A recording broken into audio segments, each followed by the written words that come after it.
conversation here, and then all of a sudden you're live. Hi, how you guys doing? Yeah, normally Rob's on top of stuff like that.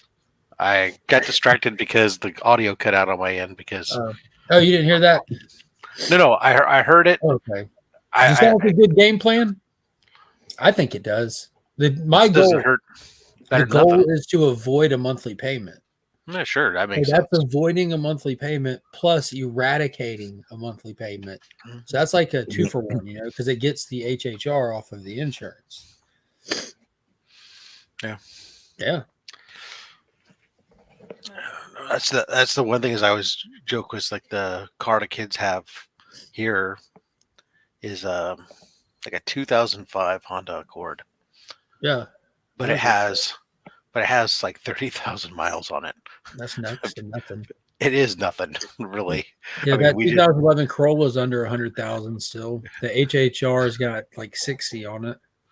Yeah, we just did all this work on it just because of age.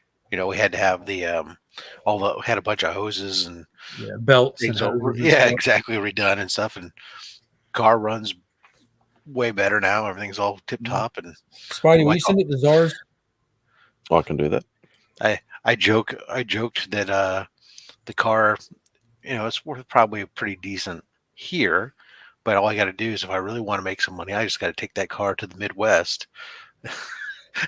Here's a car that's never seen snow. It's California fresh, baby. It's built for salt air.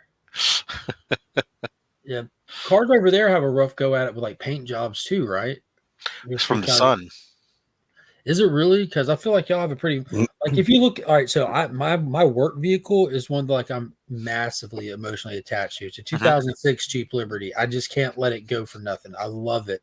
But like the paint on it, like it runs like a peach, but you would look at it and think it doesn't run just because of the paint on it, because of the sun. That sun just destroys that clear coat that comes off of it first, and it starts fading. And my brother's even like, "Why don't you paint it?" I'm like, "Bro, a paint job probably costs more than its blue book value." And like, it's reading Earl Shaw about painting any car for $99.99. Yeah, exactly. Even if you take it to Mako and say, "Give me like the worst you got," they're like, "Sure, $500." I'm like, "Yeah, come on, man." Yeah, what if I bring my own spray paint? Y'all just do it for me. Yeah, I was going to say that's like Beck's car, because hers is a 2005, I think, 2005 or 2006 Honda Civic. Yeah, they're like, that's, and like, this thing's done. I don't know what it is in miles, but it's done over 400,000 Ks. Right, which is a lot. Yeah, so you got some time on it. But she got the faded paint, and things are starting to, cost a lot of money to actually, fix up and things like that. It's like, when does it get to that point where it's like, it's not worth having it anymore? Yeah, no, fortunately, I mean, the Honda that we have, it's the kid's car. That one started its life as my grandfather's car. So it was parked in a garage, and he drove it basically to the VA hospital, and that was about it. The rest of the time, he drove around on his golf cart until he passed. And then when it came here, it's been outside of the driveway. But, we have it. You try to do the best you can. Is you try to have it. We cover it sometimes. We'll get it waxed. But we'll have one of the first things we did do, though, because it has dark cloth interiors, was I spent a lot of money on window tinting to get it, not just to tint the windows, but to get the really high grade 98% of the UV block, because that UV would just destroy the black interior, cloth interior on that car. And of course, then my car, my Subaru, it's only 5 years old. I'm noticing, the paint's all fine on it, but there's, like, I've had to start parking the car. I used to back the car in the driveway, but now I have to nose it in, because the black trim on the back of the car, the one corner was fading from the sun, from the southern exposure of the sun. So I'm trying to rotate the car so that way the other side gets the exposure to kind of even it out. Oh God! I tried to use some of the plastic restore stuff the other day on it. Didn't have much success. I got to try a different brand, see if it's any good. If anybody out there's had good luck with plastic restore, let me know. Brand. Have you got the have you had like the little bit of the influx of cars now getting like the matte looking paint jobs now? I don't know about new, but I know that it was a thing. I've seen a thing with some people doing it to their cars. Mm. Um, I've been not noticing it a lot more not over here now. not Even like my big expensive demographic, but cars too. oh, maybe I don't know. I've only seen it. Like, I've seen people who've taken like some of their, the black Chargers. It seems to be a semi-popular thing to do with like younger kids with black Chargers or something. Is a have Like them big done muscle flat. cars and Yeah, stuff. have them to be all done all flat black and stuff. But Over here, it's like Beamers and Mercs and like the big like 3000 Chryslers and stuff like that. Like not cheap cars. So I'm I just suppose glad. money to do it. Just do it. The one trend I'm glad to see starting to fade away is the stupid camber wheels.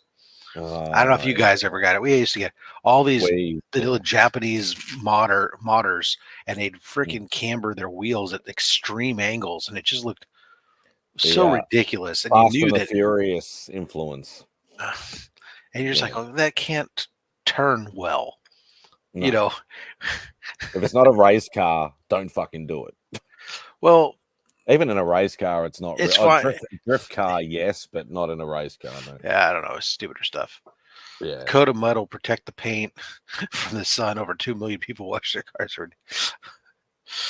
Oh, yeah.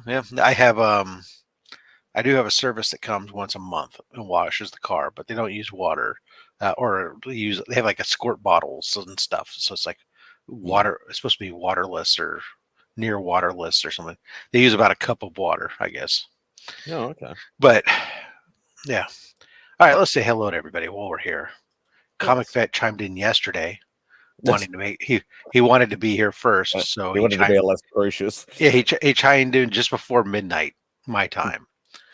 So that would have been what, 3 hours ahead, about 3 a.m. I don't even know why I bothered waving then.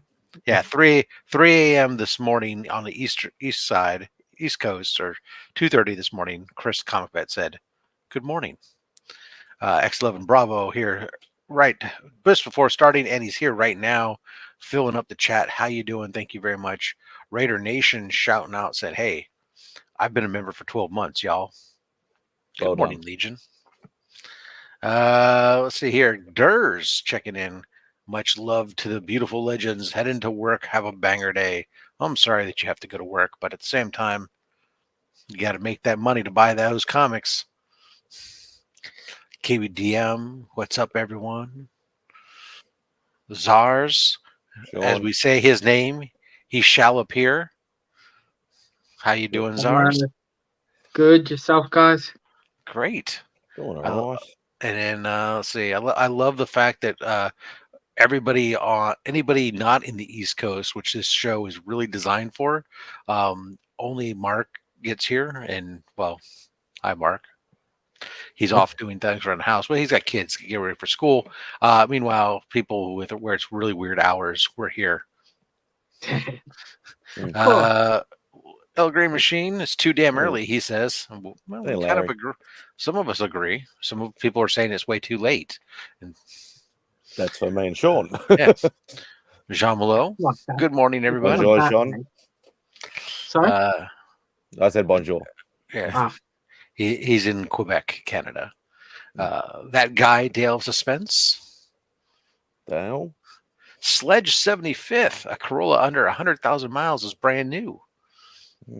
That's what I love when I take the Honda that's got less than, well, I guess now it has 33,000 miles. But when I take it places to get serviced, like I take it to the Honda dealer, or when a catalytic converter got stolen and I take it to the shop, is I love not to say anything and watch them as they do their walk around, and then they stick their head in to write down the mileage, and then their heads pop out and they look back at the double check it, and is that legit? Oh, yeah, those are the original miles. That's it. Oh, Flash Ray. Good morning, everyone. Yes, we are Legion. Absolutely. Ladies and gentlemen, the Beckerman. You know what's really interesting is I went to search for Beckerman today because I've started to send you the link, Beckerman. Let me know if you need it. And for some reason, I had no idea. Just Kayla Braxton from the WWE came up in my search. Apparently, her real last name is Becker. Mike, are you related to Kayla Braxton? I have no idea who that is, but obviously a wrestler. Yeah, So. no. Well, she's actually more of an announcer, or something, or maybe a backstage talent. I don't even remember. It doesn't really matter. It's just one of those eye candy people that walk around every once in a while. Maybe it's Spike Becker's sister. I don't know. Probably not. No relation. Common last name. If you're or something. I don't know. From KC. Anyways, Okay. it's like, no, I'm not related to everybody named Morse. It's like, imagine that. Anyways, so how's it going over there in Australia today? Or how did it go? I suppose. Yeah, I think it's almost finished. I had 2 Mad Spidey videos today. Was I just behind on one? I assumed. I released one this morning, and I released one I think 2 days ago. I think.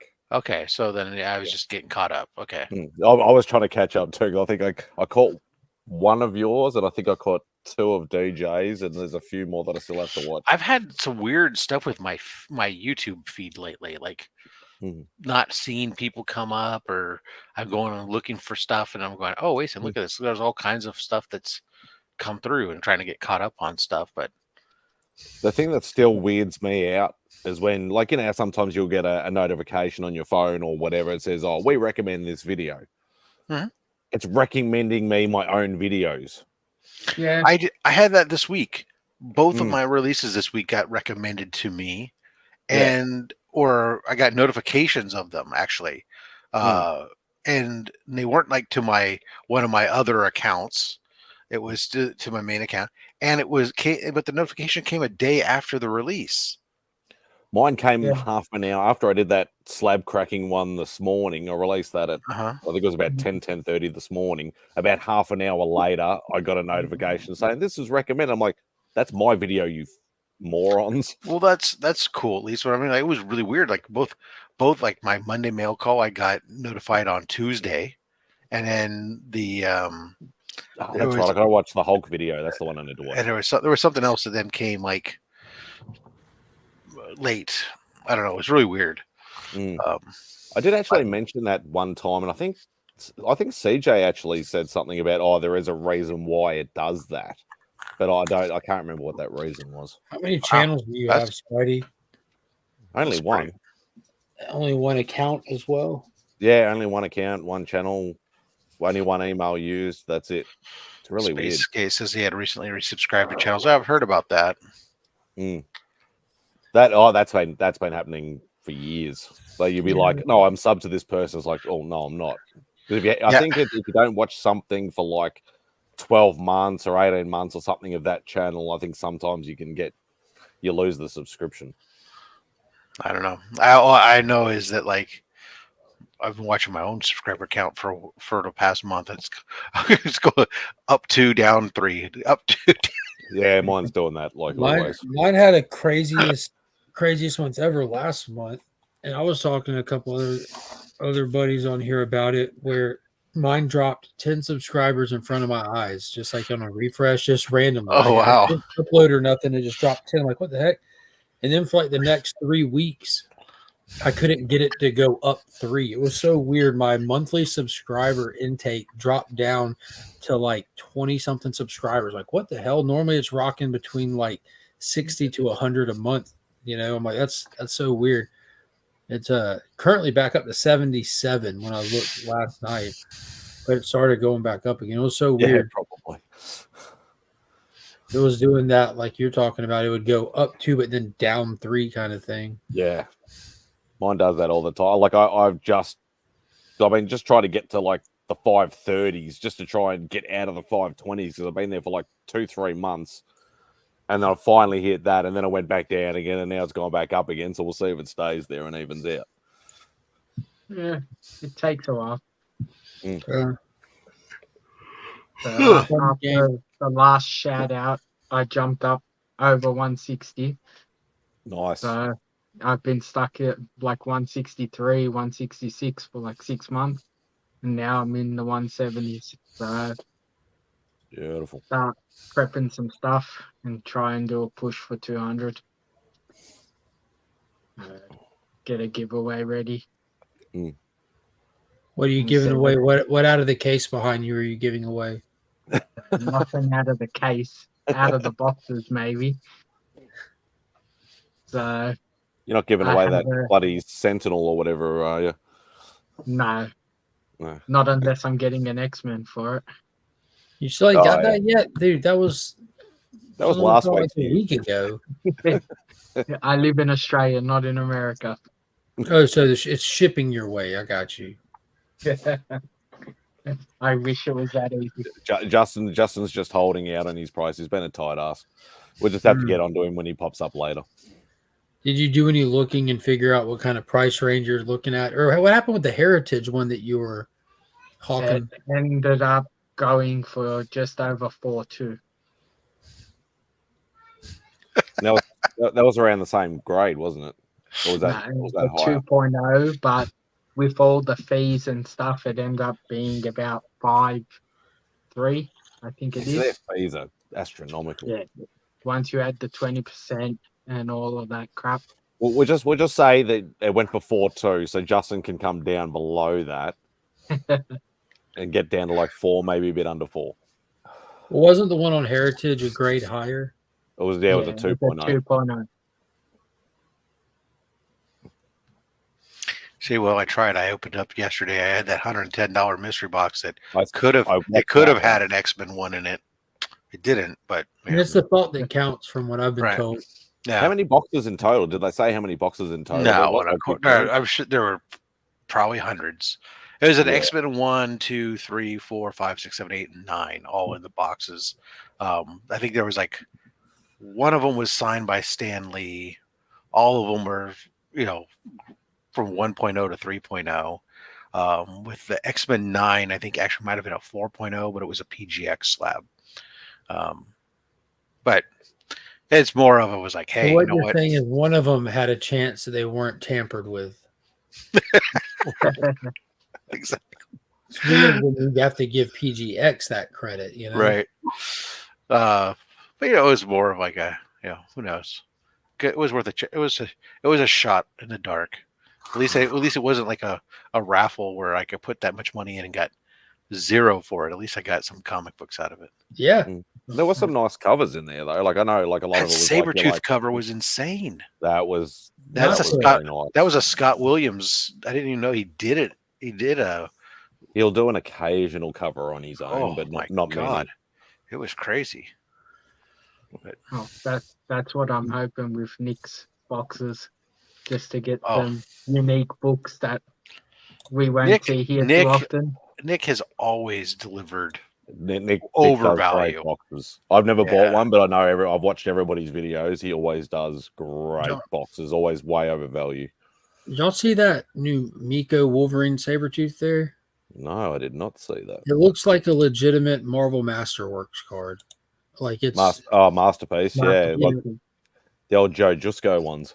I mean, it looks absolutely gorgeous.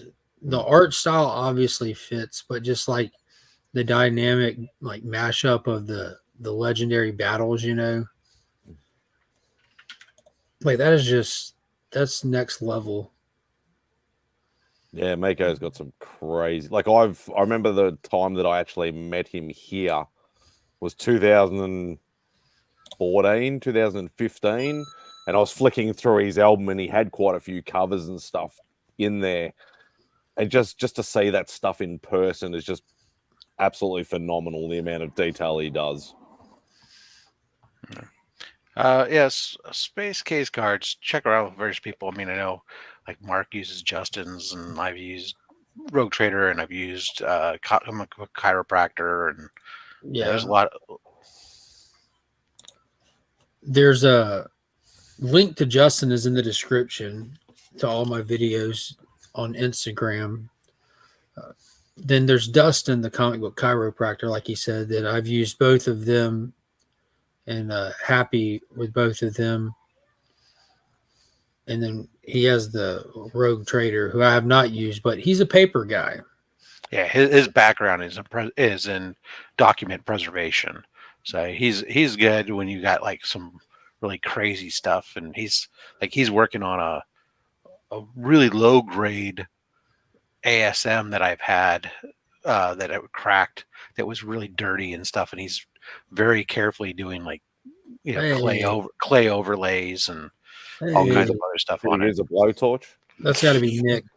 No, That's kind of how I look at it too. Like, what do I want done to the book? Is it just a modern book that I just want to get like flattened out? Just so I Try don't to have get to that risk it to get the 9.8. biscuit. Yeah, just I really feel like if you're going to take the time and money to get something slabbed, you might as well at least get it pressed. Not everything needs to be clean, but a pressing definitely doesn't hurt just to help your shot and stuff like that. All that would just go to Justin Comics for sure. If I it got usually something doesn't like hurt. I'm going to be sending my first appearance of King Kong over to Dustin, the comic chiropractor, because it has like some next level spine roll. And Dustin costs more money, but he's like trying to do it as a profession, Mm. and all that. And it just there's more stuff involved with it. And there So it seems to be depends more on and the more book and the people job. buying I would presses send too. it to. A lot of people are buying like their own presses these days too. Because I think Nick's got one. I think Bubs has got one. I think Any there's of quite a those few people guys got can help you out, Space Case. Any of those guys. Doesn't Roger have one too? I don't think so. Yeah, it's just a question whether people have. There's people who have presses that do it, and there's people who have um, who are pressers where that's their job, right? Yeah. And the difference being is that the pressers, there should be a certain level of insurance and other stuff that are involved in there. So if something happens to your book, not saying that things happen on a regular basis, but every once in a while something can happen, and you want to make sure that if I'm sending in bigger books and stuff, I want to make sure that I'm sending it to somebody who's got to be insured. Mm. Anyways, there you go. Space Case Guard was my nickname when I worked in So security. Spidey, I seen on your socials that you went to the what else? You went to the cinema. You went to the theater. Theater. I went to the theater first time in a theater. long time. I'm trying to catch up on my movies. I could tell from your gym shorts you looked like you had a good time. It is Did he pull another summertime. perk? I don't wear singlets and tank tops. I don't wear onesies either. I had a Doctor Strange t-shirt on. There was no onesie there. What did you you went and saw Aquaman The Lost Kingdom? I certainly did. I think from a few people were saying the first 5 minutes were a little bit forgetful and stupid. I kind of agree with that, but I still loved the entire movie as it was. I think I still love the first one more, but I still enjoyed the second one thoroughly, especially the dynamic between like Orm and Aquaman. Like that was almost like a buddy cop sort of thing. It was really cool. What is going on? Alan Rue, the comic Viking, has graced us with his Viking presence. What if, like, for the next time we get like the crossover we didn't know we need, and we get the Aquaman Avatar? Oh yeah, just don't encourage you him. see like the skim wing pass by. You're just encouraging him. No, dude, there's some stuff about that Aquaman franchise that's just fun and unique that I really enjoy. Like the aesthetics of it are just awesome. Like it's just a fun movie to look at. The choreographer who developed like the fighting choreography for that movie, it's a unique style of choreography. Like with the camera, how dynamic it feels. Like the camera work with the ballet of carnage. Like it was just fun, man. Carnage was in that movie, man. Marvel's everywhere. They're just licensing anything these days. Fucking, you need a symbiote, you get a symbiote. That's it. Like I know a lot of people were like, "Oh, the hair doesn't look real in the water," and they're like nitpicking the CGI and that. I'm like, visually looking at the whole thing, like there's so much brightness and detail, and just with all the creatures and the people and stuff like that, it's just a spectacle for the eyes, especially when they're underwater, that I don't nitpick like that. Like sometimes you can pick up little things, but just to enjoy the movie as an experience is plenty for me. Dude, I don't critique CGI anymore. Like I would mention it. It's never been like a big disqualifier for me, But if we're being honest and like it is what it is, you're not going to see good CGI again until Avatar 3. Like I know I'm Avatar biased, but that's a 100% serious statement. You haven't seen CGI like Avatar 2 until Avatar 2. It made everything else look 10 years old. It really did. That's not even being over exaggerating about it. You won't see impressive CGI again like that until Avatar 3. He's just putting in the time to do it. And that's what it is. It's time. There's good looking movies out there for sure, but you won't see anything that's like, holy damn it, Christmas, what am I looking at until Avatar 3? Space Cars, yeah, we talked about Asteroid City like a couple weeks ago. I had sat through and I watched it like 3 times trying to get it, and I don't get it either. So, but you're right, it looks great. The actors in it, you're expecting some great stuff, but I don't understand what all the hype was on it. That was for sure. I still need to watch that. Everything Everywhere All at Once. I love Michelle Yeoh. I still need to watch that. I watched the first half of it. It was okay for me. Maybe the second half gets better. I'm way behind on everything. What was the last movie you watched that you thoroughly enjoyed? You're like, yeah, that was Smokey good. and the Bandit. Wait, oh no, sorry. That's fair. I'm not that far behind.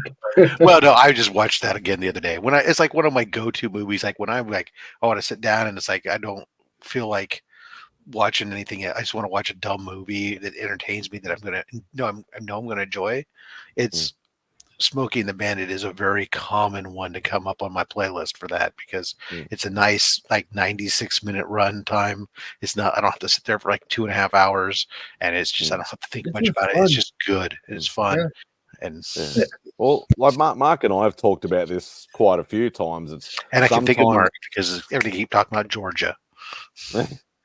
Sometimes like you get into that mode where you're like, I don't want to take a chance on a new movie. Sometimes you just want to watch a guaranteed enjoyable movie that you've seen before, and you don't want to think about it too much, and you just fall back into old habits. But yeah, sometimes you got to just get to those new movies where like obviously I probably should have done these holidays, but I only have 2 days left, so obviously I'm not going to be getting much done then. Though I did watch the episode 6 of Reacher, and I'm absolutely loving that series. We finished episode 3 last night. It's really good. So you've seen what I mean by when he kicks the car with the airbag. Yeah. That character turns out to be awesome so far. That the officer that was in the car, he seems pretty cool. Yeah. I won't spoil anything going on, but you see him more and more as he keeps going. But yeah, episode 6 was pretty full on. But no, I'm really enjoying it. I just got done getting caught up on Strange New Worlds, but now I need to go back and watch Picard. So Paul had Strange New Worlds on his top 3 for 2023, as well as Picard's season most recent. He said you could, the third season was in the terms of making best of lists, you could skip the first two seasons and just watch the most recent one. A lot of people have told me that skip the first 2 seasons because I haven't watched any of Picard. They've told me go ahead and skip the first 2 seasons, just watch the third season, and then I'll tell you, Strange New Worlds. This was just weird. This season. I mean, like, there were some. The season 2 of Strange New Worlds had. And I'm not talking any spoilers here because goddamn it, it's been out for a while. I'm behind, but it's like it had some regular episodes which were good, and then it just had some fucking weirdo episodes. I mean, you had an episode that crossed over with one of their animated series, so there was a lot of weird stuff going on in that episode, and then you had another episode that was a freaking song and dance episode.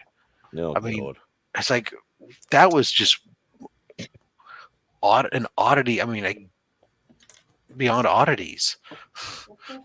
I still remember when they did that for Buffy.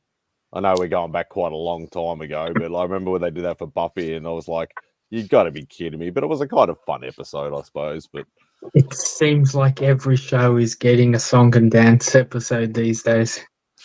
You go back and watch Gallivant then.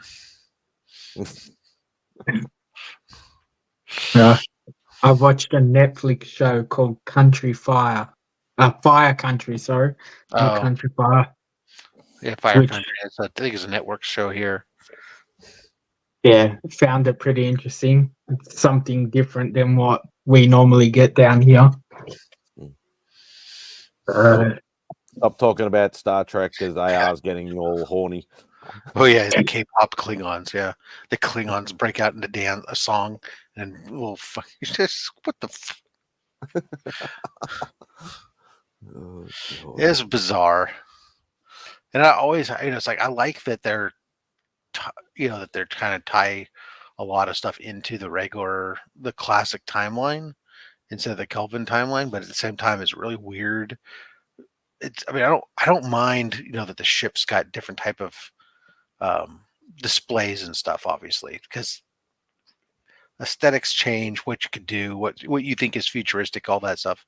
That's all well and good, but it's really weird to see like the med bay in the Strange New Worlds on the Enterprise is this vast open area, whereas the med bay in the original Star Trek on the same ship was all of like two beds in a little side room, off the closet, off the main corridor or something. It's just a little bit. There's just some oddities here and there that like you kind of you just got to go past it and move on, but whatever. How about them K-pop Klingons? Yeah, that's what I was talking about. Them going busting into song was pretty weird, and of course, it's really weird also to see. There you go. The Klingons are more in that show, are more like the Klingons we've seen in Next Generation and beyond, whereas we had established the weird blue Klingons and shit this time in Discovery, and then we also had the classic Klingons of yore, which were basically just humans with funky Fu Manchu mustaches from the classic, all in the same rough timeline. It's really bizarre what's going on with the Klingon race in the Star Wars world. They can't keep themselves straight on what a Klingon looks like. Maybe there is no Klingon. Maybe they're crossbreeding. Maybe it's like Mandalorian. Mandalorians, you don't actually have to be born of Mandalore. Maybe Klingons are just the new Mandalore. Girl Fu Manchu, yep, you're a Klingon. That's right.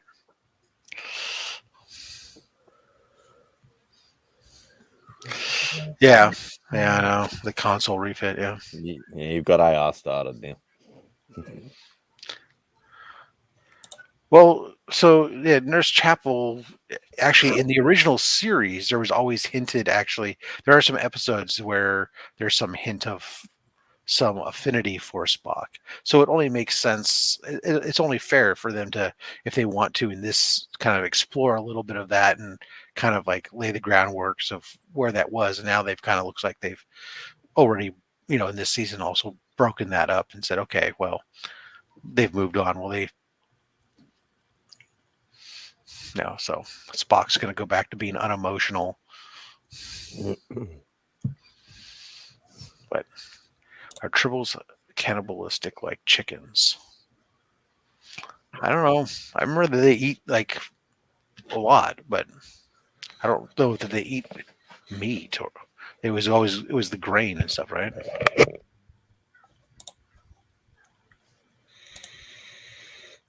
It's obviously a Star Trek thing. Do tribbles have sunglasses like chickens?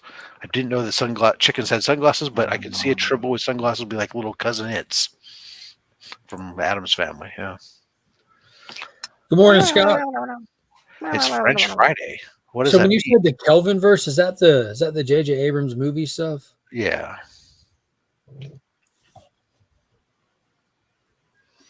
I'm like, that all reboot stuff. Yeah. Yeah, I'm not dialed in with much Star Trek stuff other than that. Seen those three movies a lot. That's about it. I think I've seen a few of the original movies, but that's about it.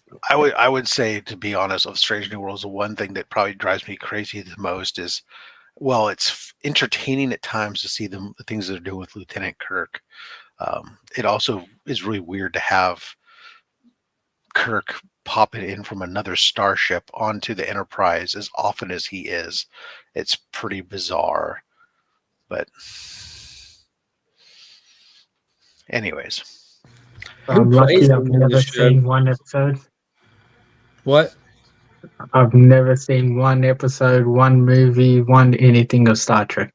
Oh, well, then you know that you have lots to get caught up on. Not in the 1960s. Actually, if somebody's in, there's a whole. Actually, I should find it before I bring it up, because otherwise I won't be able to reference it, and people go, "Why'd you bring it up if you don't know what the fuck you're talking about?" Sounds like me.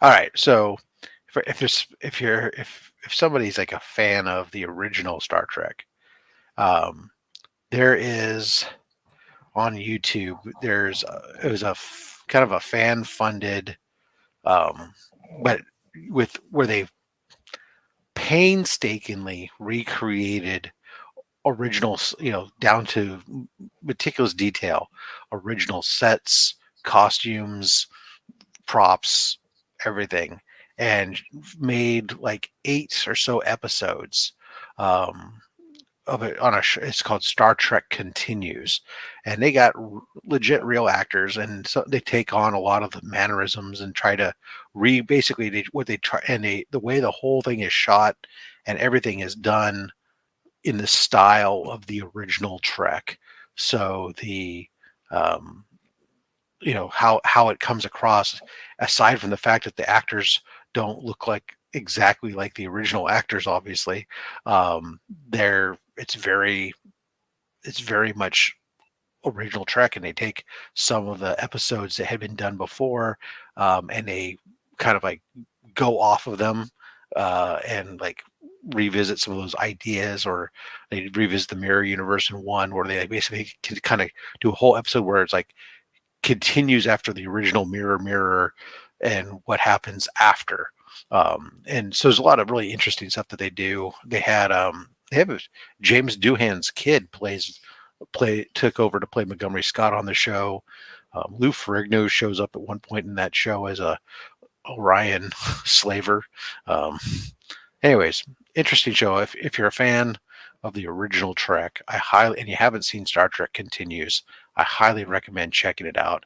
I think it's just awesome. The production value is insane, and the attention to detail from the props, the sets, like I said, to how just the camera angles and the pacing and everything of the show. It feels very much like the original. Ladies and gentlemen, Mark's torso. Thank God that's all we saw.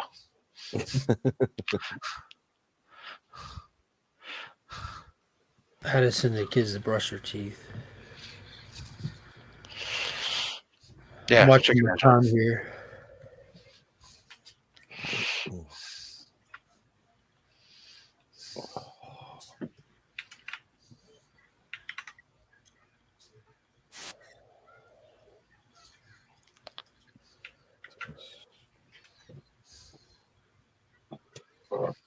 Well, it's quiet. Anybody get caught up on Monarch? No. I don't have Apple TV. Oh, that's right, Apple. Sorry. Hey, DVH. It was a fantastic episode last night. I think it was the second to last one as well.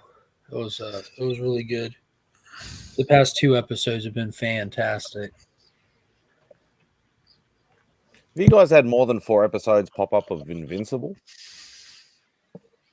No. I was thinking, what's the rest of the episodes? What's going on? They did a half season and then a mid-season break. It's only 8 episodes, but apparently the episodes are all like 50 minutes or whatever versus half an hour.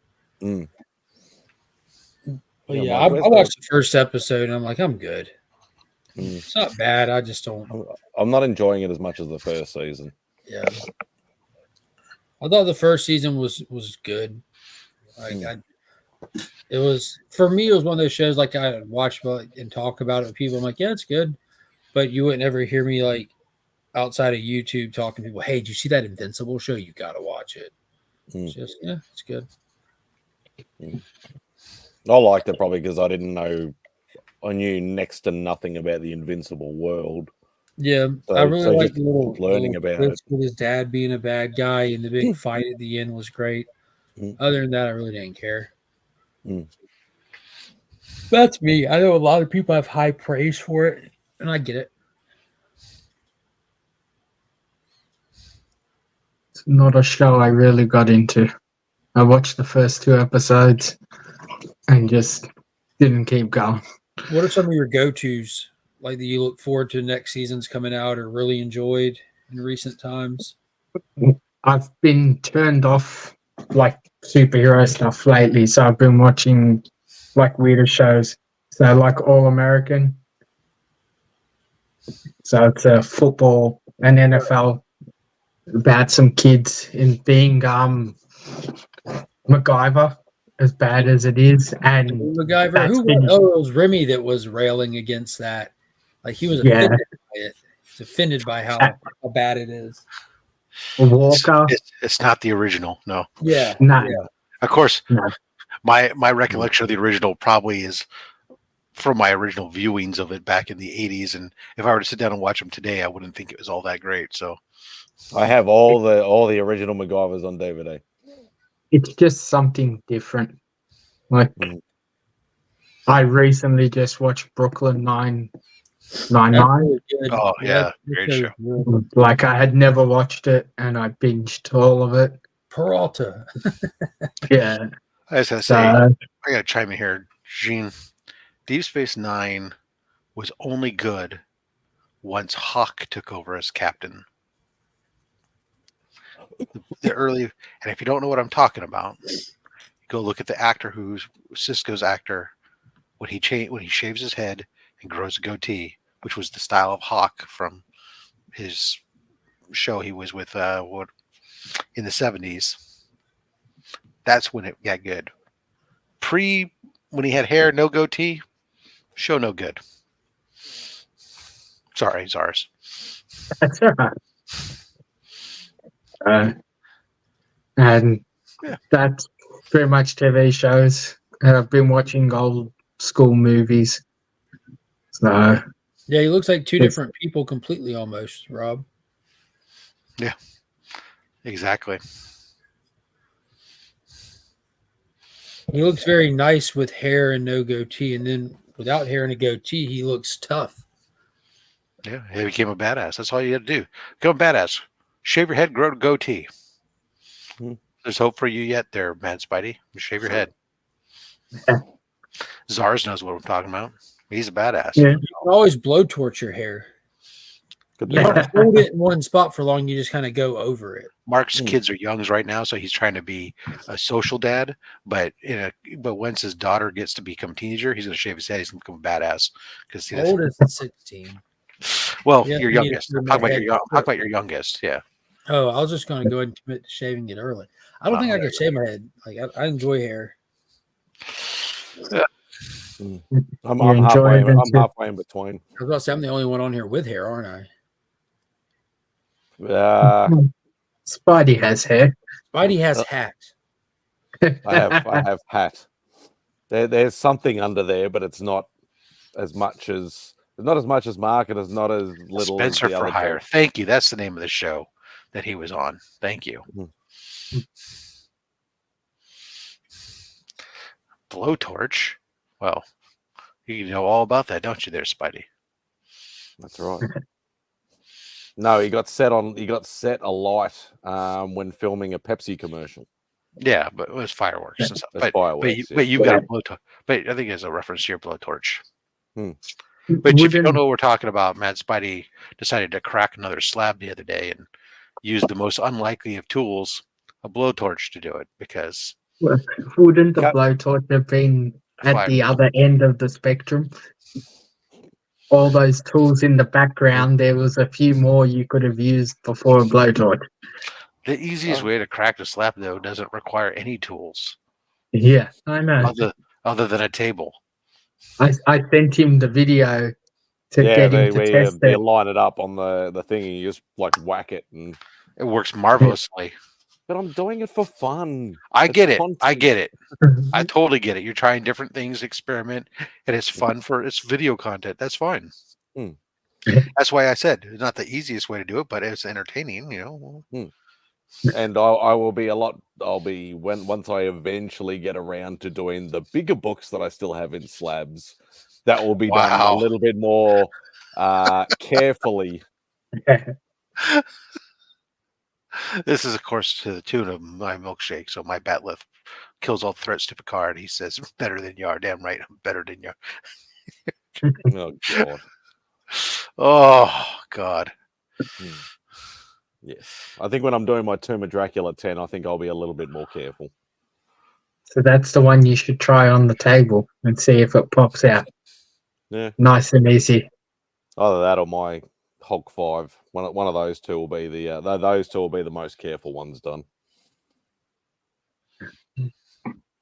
No, They might not even get filmed. They might just get done properly. You're probably better hello. off just leaving the Hulk 5 in the slab. Nah, fuck no. Hello, buddy. Possum up on the wire. Well, your cute little. See, nobody in America sees a possum and goes, "Oh, hey, buddy." Yeah. Well, Simon, Yeah. did you see that there was a number 4 Spidey Right, up I'm on running the kids Facebook? for school. I did say that. I'm running the kids. to Yeah, school. I was gonna buy it and missed out by like 2 minutes. Yeah. AR Red Dwarf it was was a one of the better little. things. Yeah. It wasn't too badly priced, but yeah, it was probably still a little bit richer for my liking. I think it was, what was it, like 1,300 or 1,400 or something? Yeah, 1350, I think it was. Yeah. So don't worry, the person who bought it 9 out of 10 will be for sale again soon. Yeah, So- I'll bide my time. That's probably obviously that's the goal for this year as well, to cross off another ASM book this year, because there's no way in hell I'll be getting. I agree. The 3 of them. I'm gonna. Yeah, you've only got one. You've only got one. Shut up. I'm just gonna cross one off this year. Yeah, same here. I think number 4 will be the one, because I don't think I'll be able to find. I definitely won't be able to get a number 1. Number 3, I had a shot at, but didn't have the money. Yeah, I think number 4 will be the one this year. Hopefully. Well, like I said, that one will come back on the market soon enough. Yeah. It's that kid always buys books and then resells them. It just depends on for number 3, it really is depending on like whether you want to complete one or not. That's the issue. Well, this was a raw for $2,000. It was complete. It wasn't in a slab. It was complete. Yeah. It looked from the pictures that I saw, it looked like it probably would have been between probably a 2, 2.5 to maybe a 3. Yeah, see, that seems but I've never seen that book being sold here ever. Never seen that book here. So like right now I'm targeting a 2.5. That's what I'd like to get.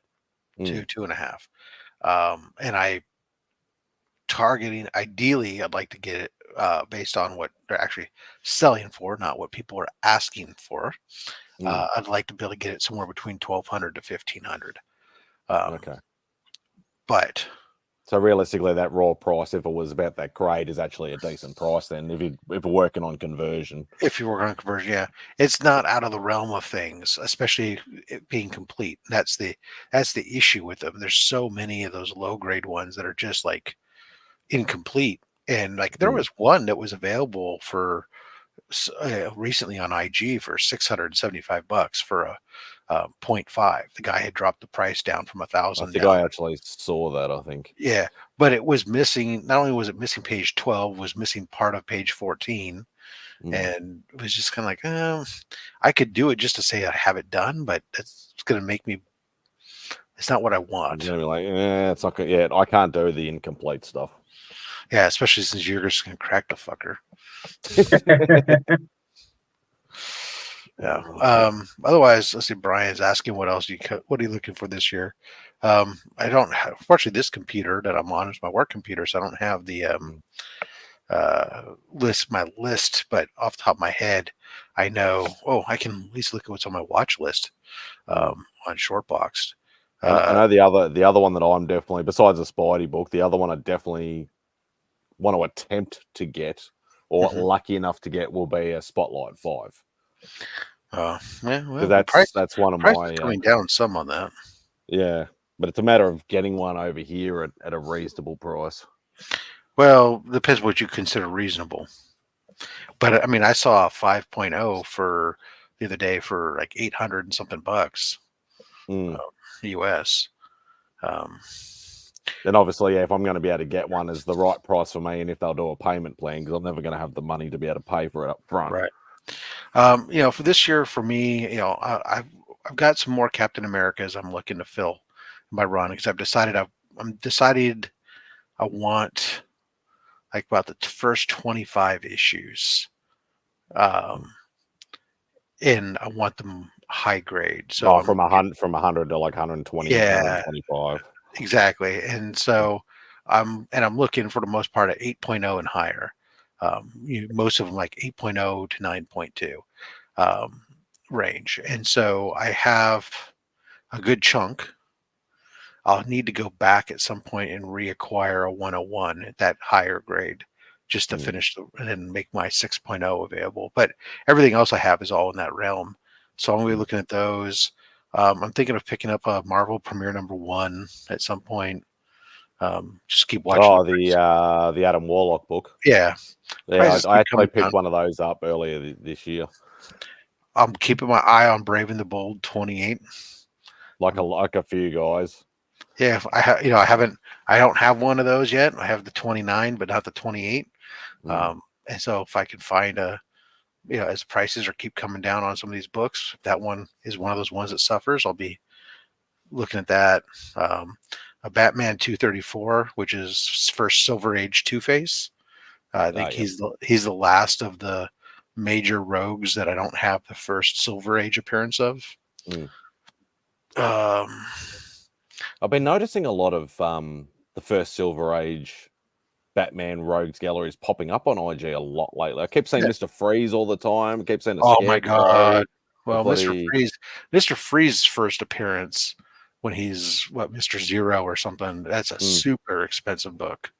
I think the one that I keep saying is Silver Age one, I think. Well, they're both. Saw another one today. Well, he's a Silver Age character, but it's like he's first shows up as Mr. Zero. That's like the mostly white background with the test. Actually, that's the book I've been saying. Yeah, so you see that one. That one's super expensive. And then like his second appearance is they switch his name to Mr. Freeze. But I'd like to get a Ghost Rider 1 to that's another book to partner up with my MS5. A New Teen Titans #2. Marvel Spotlight 2, first Werewolf by Night. Yeah, I bought that late last year, early this year, I think. I actually got that in the Premiere one in a deal. And then the other two books that I have on my list that I'm currently watching is a Flash 110, first Wally West, and then a Batman #6 and a 9/8. I have several copies of Batman 6, and I'm talking about the New 52, Court of Owls. I was going to say, are you that rich, are you? No, so I have several 9/6s and 9/4s, but I have yet to get a 9/8. And so I'm just, instead of trying to get a raw one and try and get it, I'm actually just kind of looking at maybe picking one up at some point. Yeah,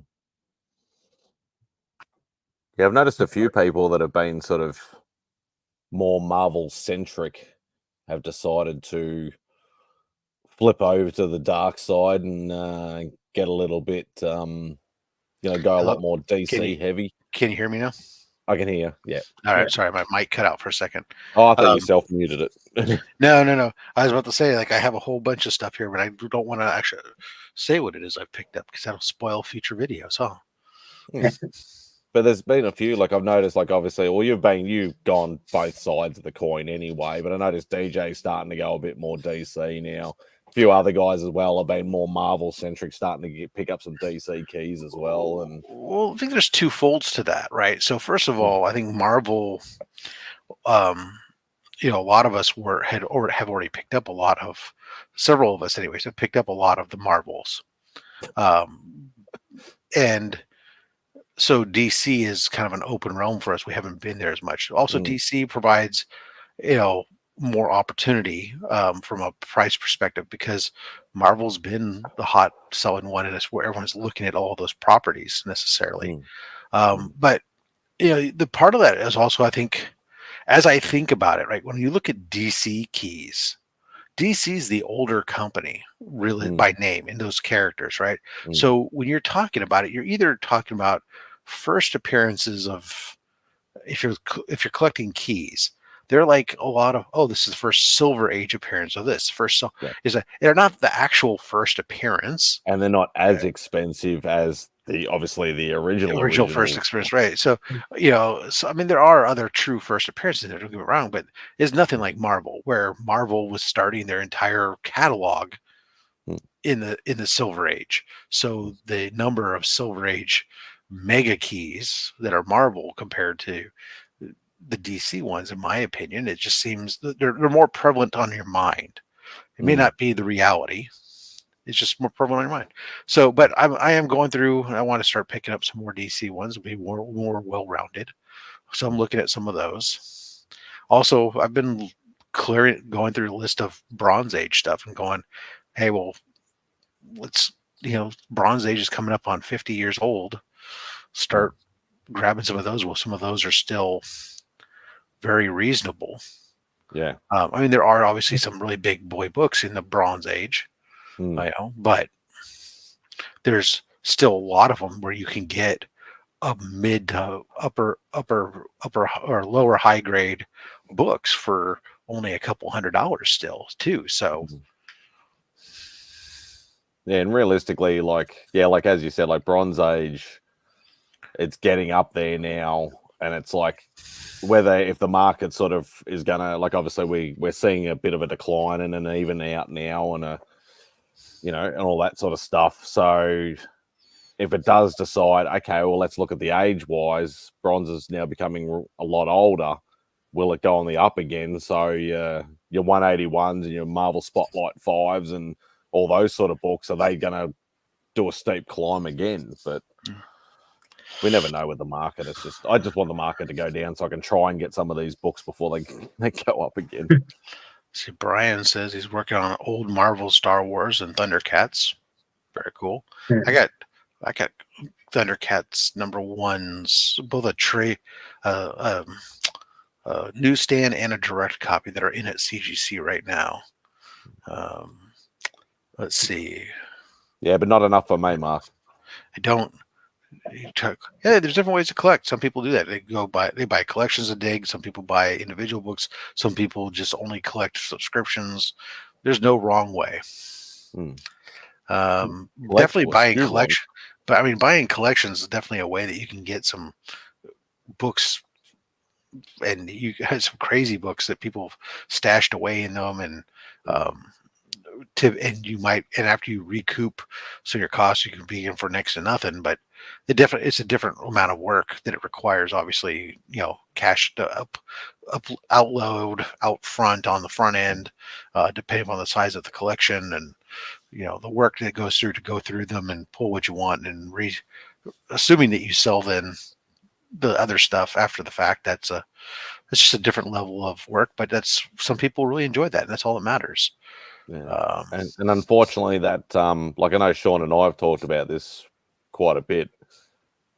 Buying collections or finding collections over here it does happen, but it's extremely rare. And it's usually, most people would literally take it into a comic shop and do it, or there's a few people that we know, like Neville, for argument's sake, who always seems to find them.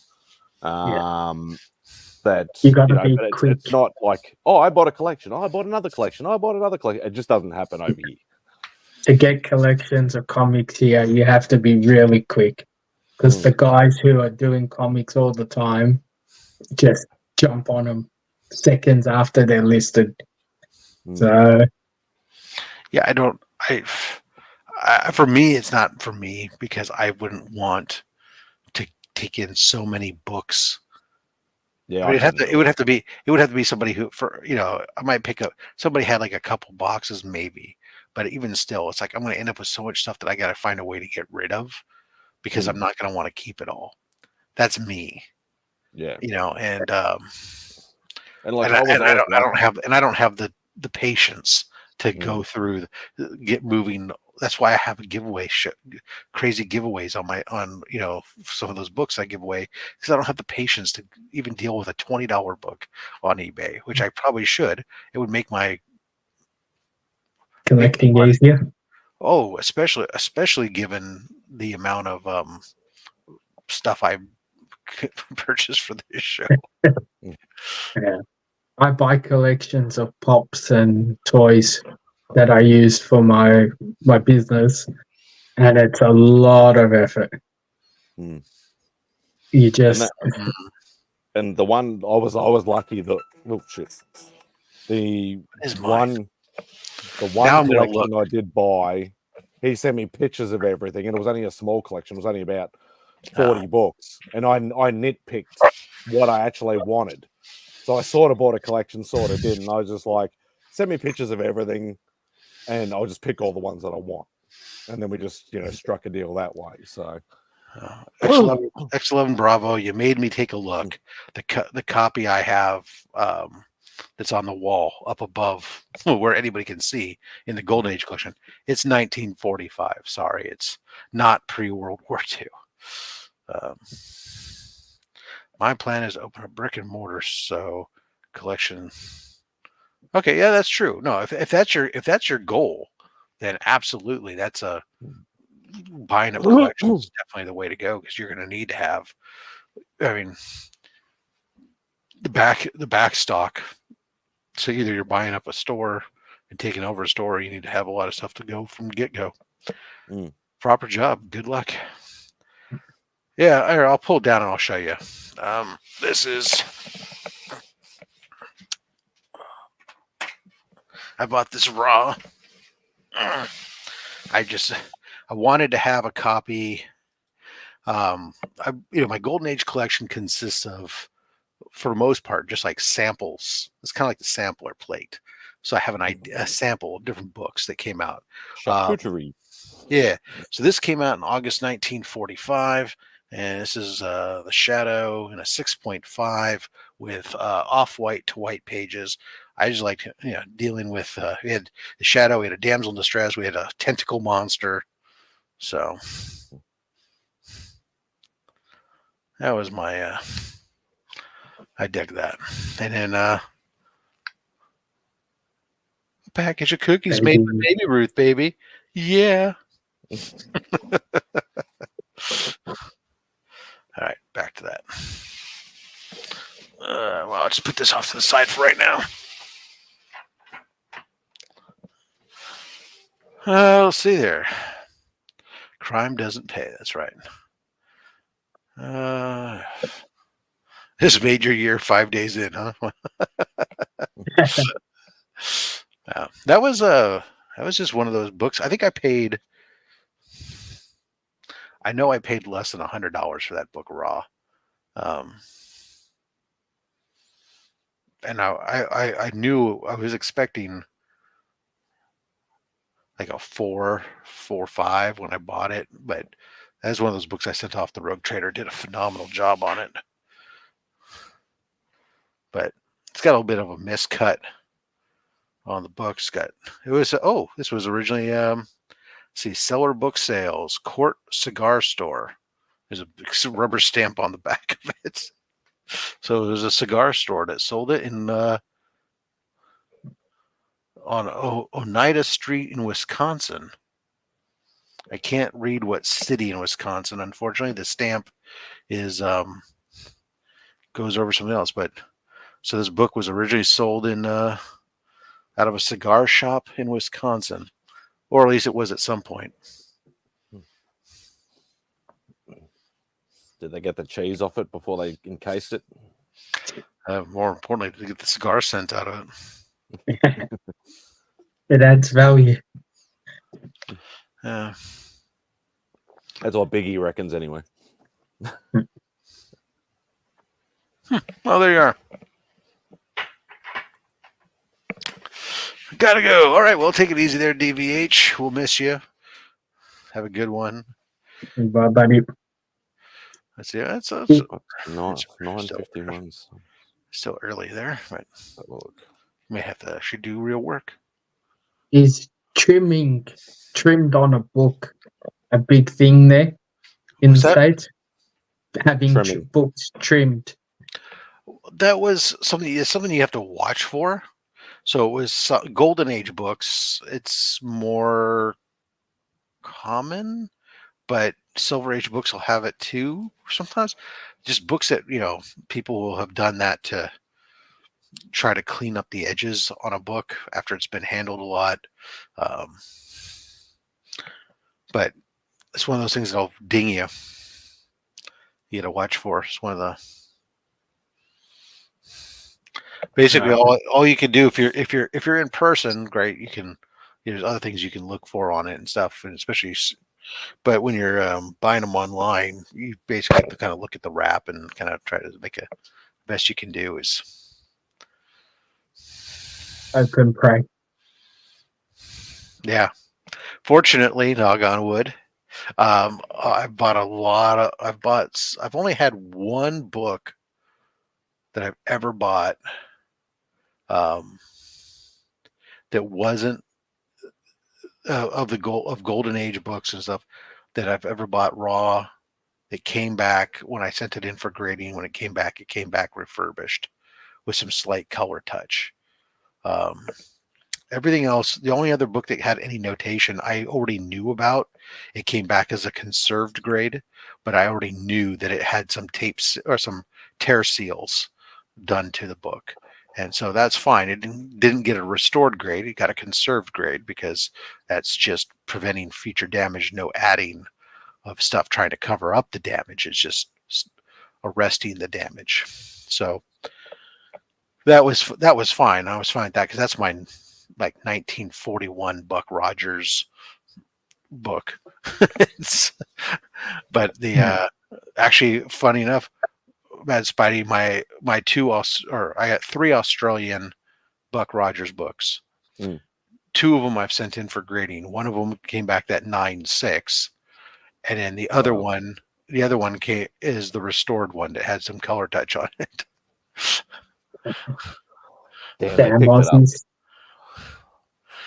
Yeah, exactly.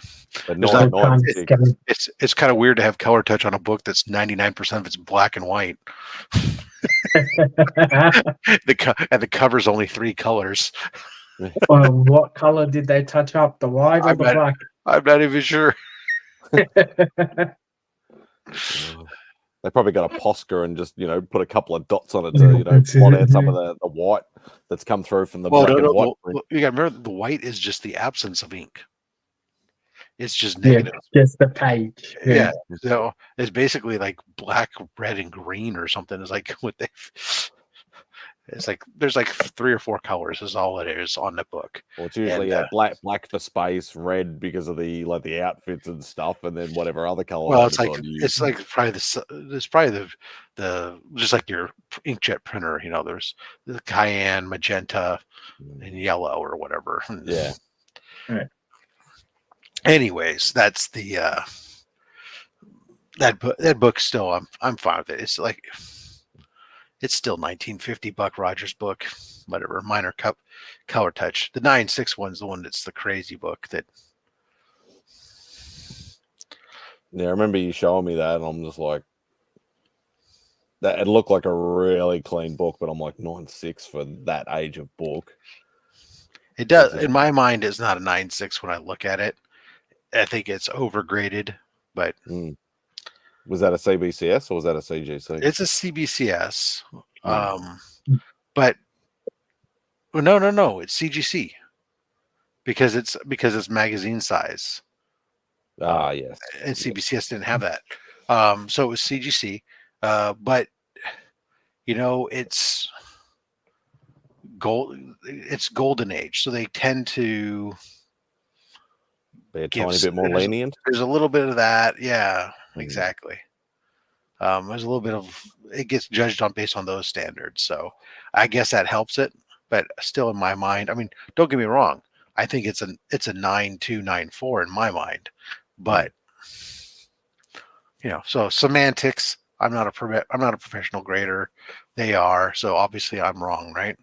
And at the end of the day, any golden age book getting anything realistically above a 5 or a 6 is a godsend. Yeah, but you see what's weird though. So this book, first of all, it's the only one on census. So not only do I have the highest on census, I also have the lowest on census. So it's the only one on census.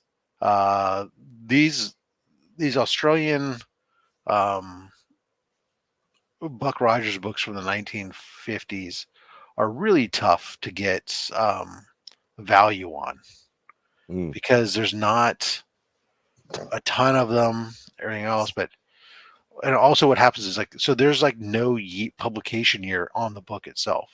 Yeah. So like the slab, a lot of them are like that. They don't even put a year on it on the slab because they don't it's not in the book. I've done research. I found I've gone to an Australian comics page and found they have all the issues and then they list out when they came out and stuff, and so I was able to find it's 1950, but it's golden age, but it's like a lot of them, like besides the, like as I've mentioned before, like the Newton Comics, the Yaffa, and like those sort of companies that started reprinting stuff in the 60s, mainly the Marvel and the DC stuff. All the older stuff like Phantoms is very prevalent over here and has been for a long time. So there's a massive, following and websites, dedicated to that. But all the Western books, the sci-fi books, all that sort of stuff from like the 50s down, there's not a lot of information out there. If you know, obviously you know, but there's not a lot of publication dates and information and not a lot of general information. So sometimes it can be hard. And I haven't stumbled across some of those. We went a little bit hunting in antique places and stuff today, just to have a bit of a look around and things like that. And I didn't find much, but I found a few old like Westerns style books in that sort of newspaper style. And I just had to sort of open up, have a quick look at some of them. And some of them were saying like 1950s, but some of them weren't saying anything. Yeah. So it's very hard. How's that X-Men 1 price coming down there, Justin? Mark said to send it back and get it regraded for a lower grade. I should. No, I shouldn't. No, not that. We're talking about Rob's Flash. Rob. Buck Rogers book. Oh, sorry. Then you can have two on the Top Comics, whatever the Australian Buck Rogers daily reprints of the dailies. The newspaper prints, yeah. The Heritage 2.0 sold for 4.2, Justin. So you're gonna have to bring down the price. 4.2. Yeah. That's bad for me. So what do you reckon? Bet $500 difference between a 1.8 and a 2.0. Well, Mark's not here, so. Yeah, but he's listening. He's always listening. Yes, he is. What was I doing this morning? You were lettering? In ambersands? You were thinking of lettering? I'm trying to... I knew what I was supposed to work on this morning, but I forgot. There we go. That Mark's on the case. 3.8. See, I told you, he's always listening.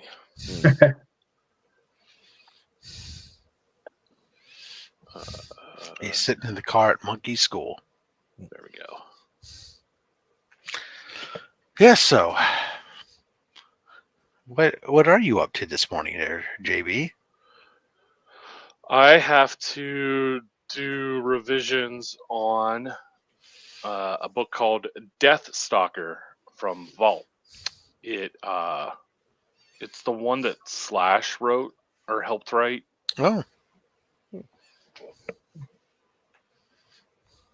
So that's what I'm working on right now. Hopefully, I can get it done by lunch, so I can work on getting another book done this afternoon. Fingers crossed. ooh, 2 in a day. Smashing Yeah, it. it does. Revisions don't really count since I'm not getting paid for them. Oh, So it's like 1 in a day. you do work for free now? Nice. That's a major beef with letterers, right? You don't get paid for revisions, so you'll have writers who won't revise their script. Like they're incapable of revising their script until they see everything on the page. For whatever reason, they just can't, and so you will essentially re-letter the book a second time for free. That's some bullshit. It is. That sucks. I a don't big under one. it because they're incapable of doing it. Hey, I have to Justin. pay for it. Oh, hey, what's up? Nothing much. What's up with you? We were just discussing the bullshit that he has to work for free. Mm-hmm. You hear that, monkey? He has to work for free. I don't care. agree with this, Justin. I think you need a better agent. And yeah, You can offset that, Justin, by selling a big book. Well, that would only offset it for a little while. It wouldn't offset it permanently. Yeah, it's true. It's true. You got plenty of big books to offset it with, though. It'll give you time to make some decisions. You're right. I could spread this out for a while. any situation here where you have to do no fault of your own, where you have to make revisions, that should be paid time. It should be. I agree. And there are some publishers who, like this doesn't include all publishers, right? DC, for example, will after like every 12th change, I think it's a page. They consider it a page. Usually, their revisions are pretty tight. Or So their scripts are pretty tight. So I guess the question is really, when you're doing these, are you paid by the job, or are you paid by the hour or some other format? Or per page. Per page. I'm paid per page. So it seems to me if I have to go back and redo a page, that's another page. It should be, yes. Oh, it absolutely is. Is all that kind of discussed at the front end of the job? Like with the revision fees and all that? Yes. Yeah, so the way I do it is there are going to be changes. There are going to be revisions. Like that happens. Something gets missed. Maybe I cut off a period or an exclamation mark. Whatever. Like that's normal. Anything I do as a letterer, that's correcting that. That's a freebie. That's fine. Right. So normally my experience has been that you letter the book. It'll get sent off to the editor and the writer to review. They'll do it, and then they'll be like, let's alter something here slightly. Let's just add a word here, take a word out here, bold this word, unbold that word. That usually happens on the first round of revisions.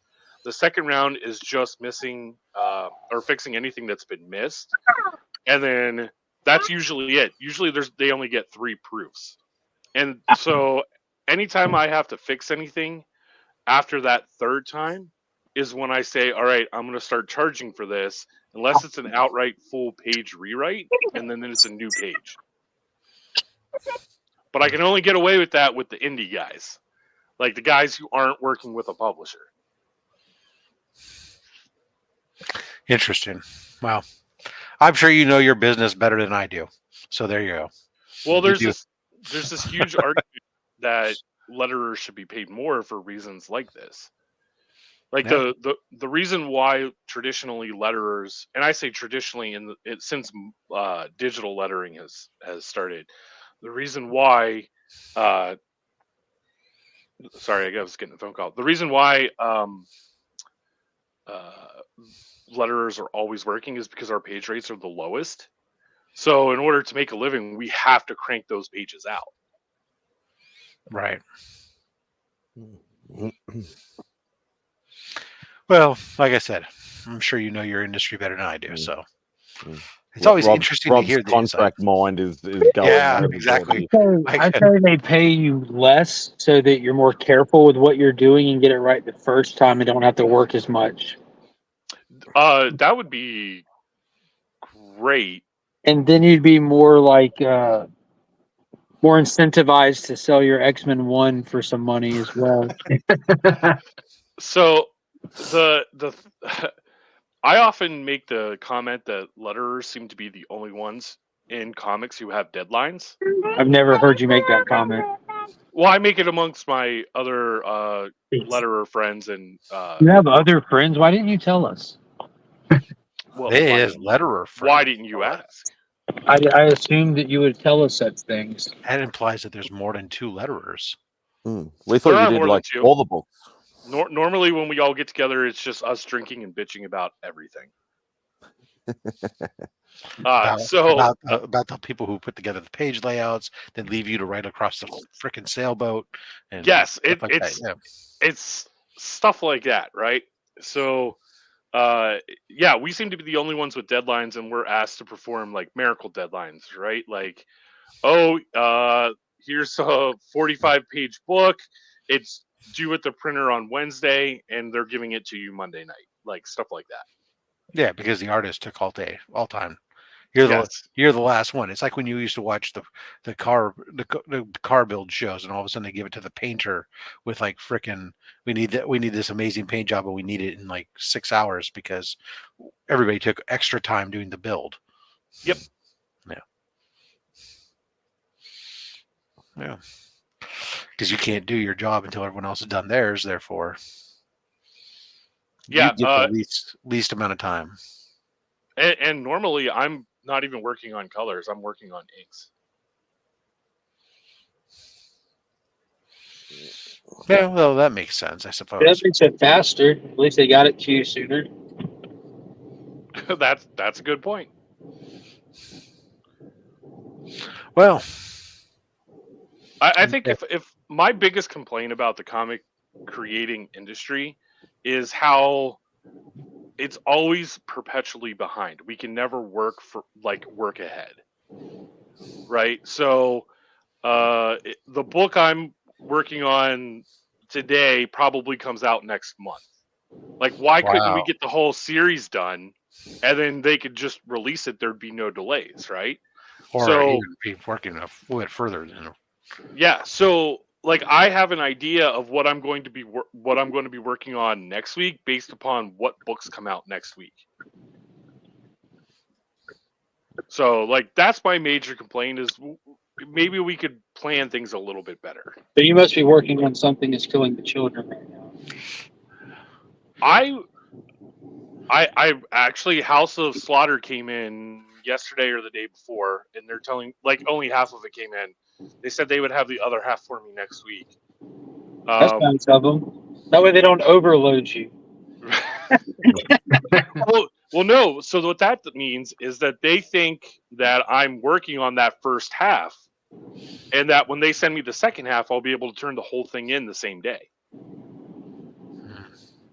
But I'm not. I'm working on something else. Doesn't that like present problems? Like, what if you end up with like two different vibes to your lettering? If you have like, it's almost like working on two different books at that point.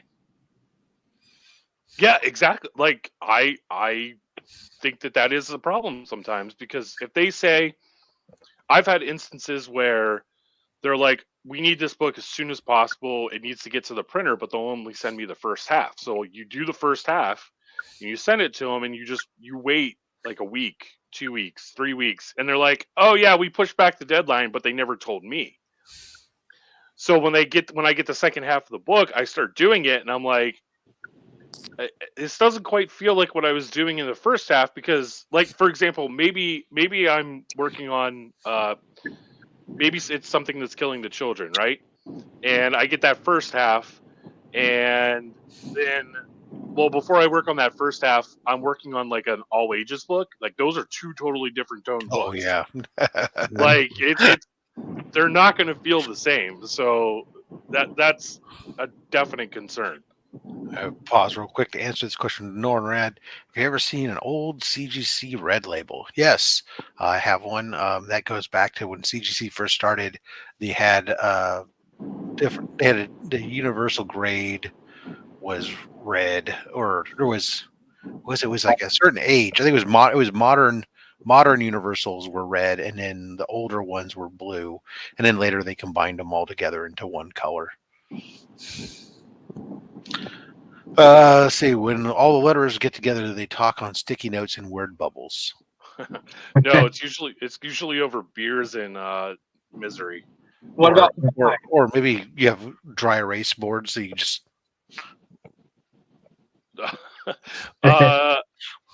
No dry erase boards. what about pie? They don't have pie. I'm usually the only one who's talking over pie. That's fair. Pop says he hopes they're not watching because now they know. Hey, Pops, I'm about to be in front of your house in like 3 minutes. Change the locks quick. Mhm. I'm dropping off something. Let's see. I'm not sure. If they combined red and blue, they should have made a purple label. Well, then it's a refurbished, and we don't want that. Or put on your pants, Pops, says Taylor Winder. Oh, goodness gracious. All right. So, anyways, adventures abound at the Justin Birch abode, is what we've heard. Yep. I would feel, you know what, if I ever got like a thank you card or a Christmas card or something from Justin and he didn't take the time to handwrite it, I would feel slighted. Although I know you don't handwrite your lettering either, Nope. so, but still. It's true, I don't. I feel like there should be. I haven't sent many, but I handwrite all my notes when I send stuff out. I feel like Justin should like have a side job as like a lettering certificates and shit for people who want to have, you know, he's like, I still do that by hand. I'm gonna do. Oh, you want a certificate, professionally lettered? No problem. You know, they charge. There is a charge for that stuff because like we have. I send out certificates all the time for the Sons of American Revolution kids who earn their Eagle, Boy Scouts or Scouts, I should say, because it's girls too now, who earn their Eagle. They can send in, request a certificate of acknowledgement, whatever. We send them out, and I buy the certificate blanks from the Sons of American Revolution, but they'll charge you like extra $5 to have them like lettered, hand lettered, with whatever names you want on there. And I'm like, well, I got the same font you guys on your certificate that I just run through the printer, but I do it Justin Birch style. Yeah. I have a template that's laid out that I can just change the lettering, stick it through, bang, wham, bango, Django, easy peasy. Oh, wow. This one's not that bad. Only 37 changes. Oh. Has there ever been a comic lettered solely in the lost art of cursive? I'm sure there has been. Not by me. I can't read cursive. Are you serious? That would be. It'd be like that scene from Billy Madison where he's asked to write risotto on the board. That is correct. See, I could read cursive, but I don't write it anymore. I had a teacher break me of it. They taught it to us in elementary school, and then my 6th grade teacher didn't want to read cursive. didn't want to read all these sixth graders cursive. So instead, she decided she was going to teach everybody calligraphy. And therefore, we all had to write everything. All of our papers had to be turned in calligraphy.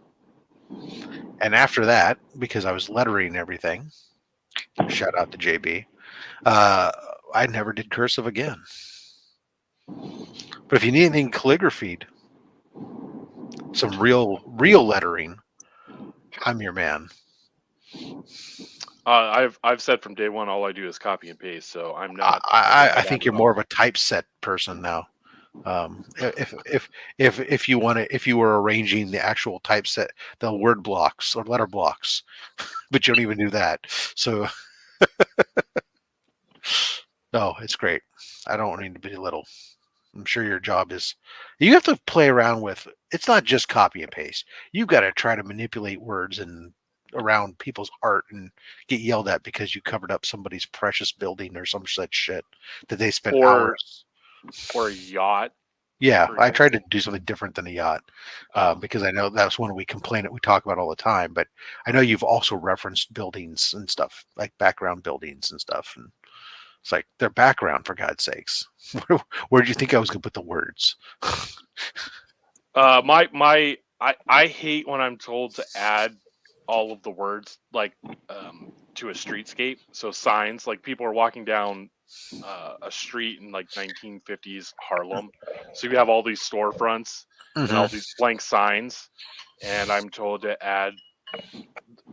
make the signs up. Like the writer doesn't even tell me what to make them. Just put something on there. Doesn't that make you an artist at that point if you're doing art on the book? I think it makes me a writer too. A writer and artist, yeah. Yeah. So making up store names.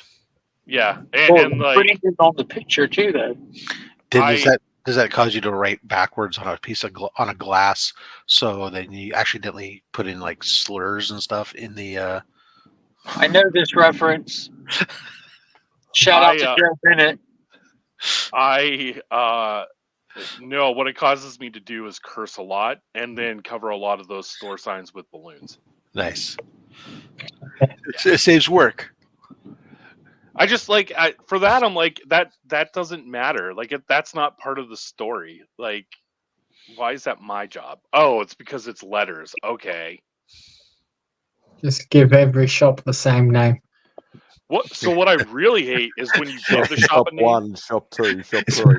No, it's freaking like Blazing Saddles. It's Johnson's Ice Cream and Johnson's Hotel. And that's Bob's Bakery, Bob's Fruit everything Shop. is Johnson. What I really hate is when I do that. Right, I add the store name. I have to make the store names up, and usually they're like the name of my dog or the name of my kids, and I'm told, no, we don't like those. Change it to something else. Well, tell me what you want it to say, and I will do it. Like, come on, guys. That's where you just gotta go. Okay, grocer, corner shop, smokes. Just don't make it religious. Don't make it religious or anything like that. Otherwise, yeah, you could be in for a rude shock. Monkey wanted you to have this. Morning, John. Was fair, and she thought Roll it on her own. Orlando. Izzy versus John. Hey, Oops, bud. that's Scott. It shifted on me. It said, Izzy versus jumped in. Does he bet that letterers love Rob Liefeld? I mean, have I? Oh, are these not sized? God damn it! More revisions. Why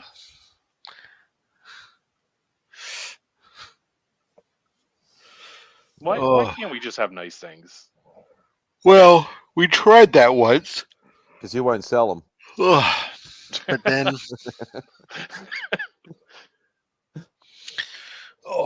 But then somebody else wanted it, and they took it. And so then they had to fight about it. And now you can't have nice things.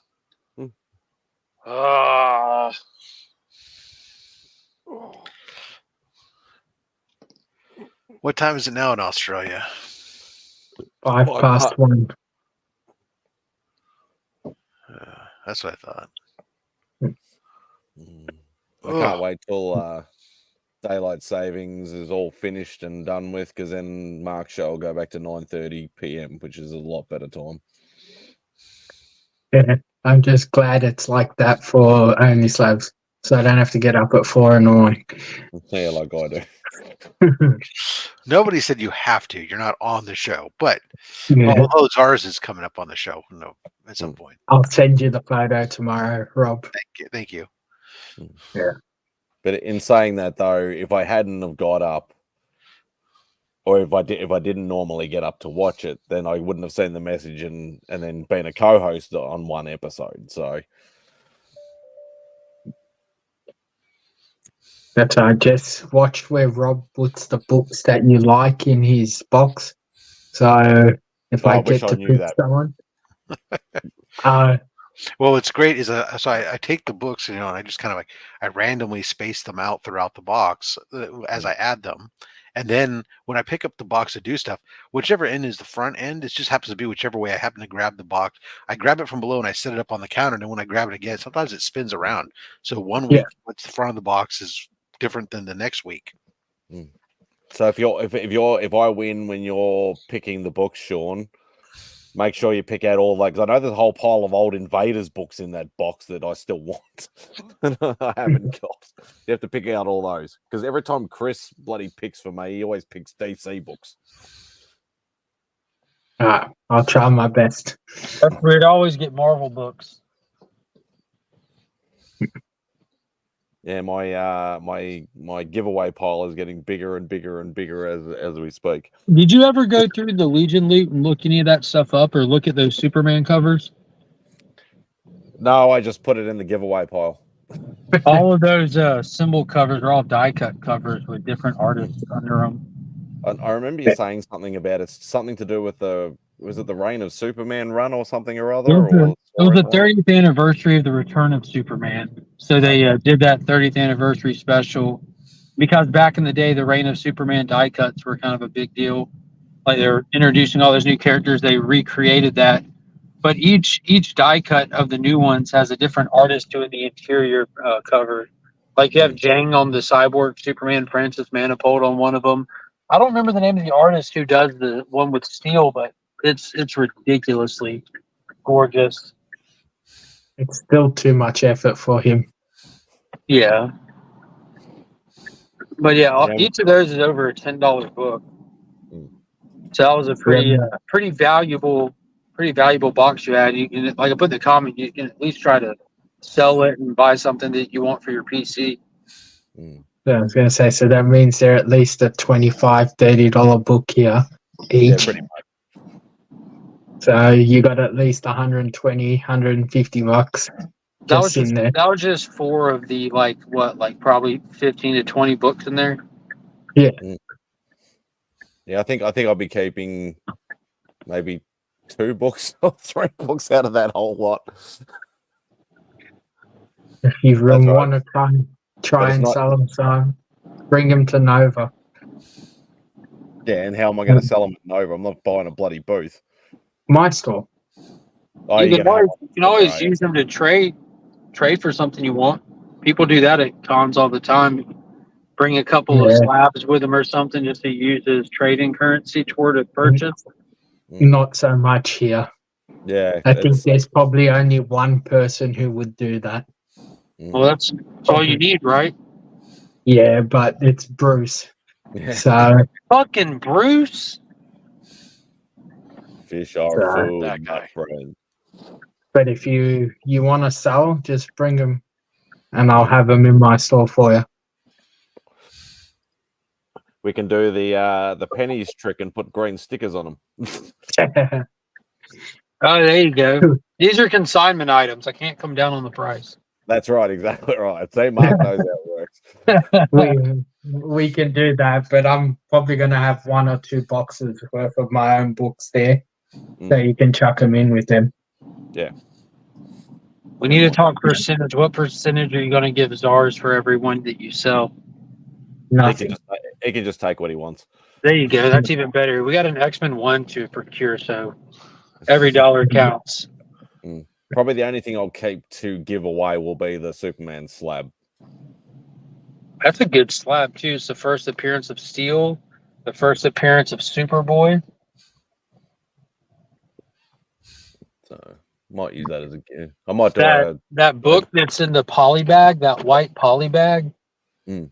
The slab is what's inside of that poly bag. Yeah, I think I actually worked that out. I think that's about the only thing I worked out. Yeah, I'm glad you worked it out. It's very rare for me to do research on DC stuff. You could just ask. Yeah, that too. I've got the walking DC encyclopedia on the screen next to me, so. Down here at the Augusta Canal, my mom worked.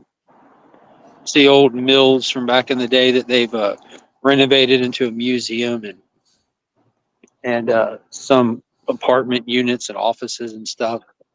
But she ain't here yet, so we're going up to the canal. You go into the canal. You bring a big earth magnet. You gonna go fishing? Ooh. Now they can have them here though. Tour guide. I always love seeing that shit. People pull out of these rivers and canals and. So you saw somebody shouting on Facebook posted. Obviously, must have posted something they won on a giveaway from me, huh? It's probably just another YouTuber. Oh yeah, I'm sure, but still, it's cool. I like when people talk Post about it, yeah. Yeah, that they won free shit. I came across a Facebook Marketplace listing where someone was selling their comics, and one of your COAs was there. That's as good as cash. That's awesome. I'll see if I can find it, and then I'll send you some pictures of it. Thanks to you guys, I'm finally getting to slabs too. What will be the deal? I just got an ASM 300 slab. They're trying to.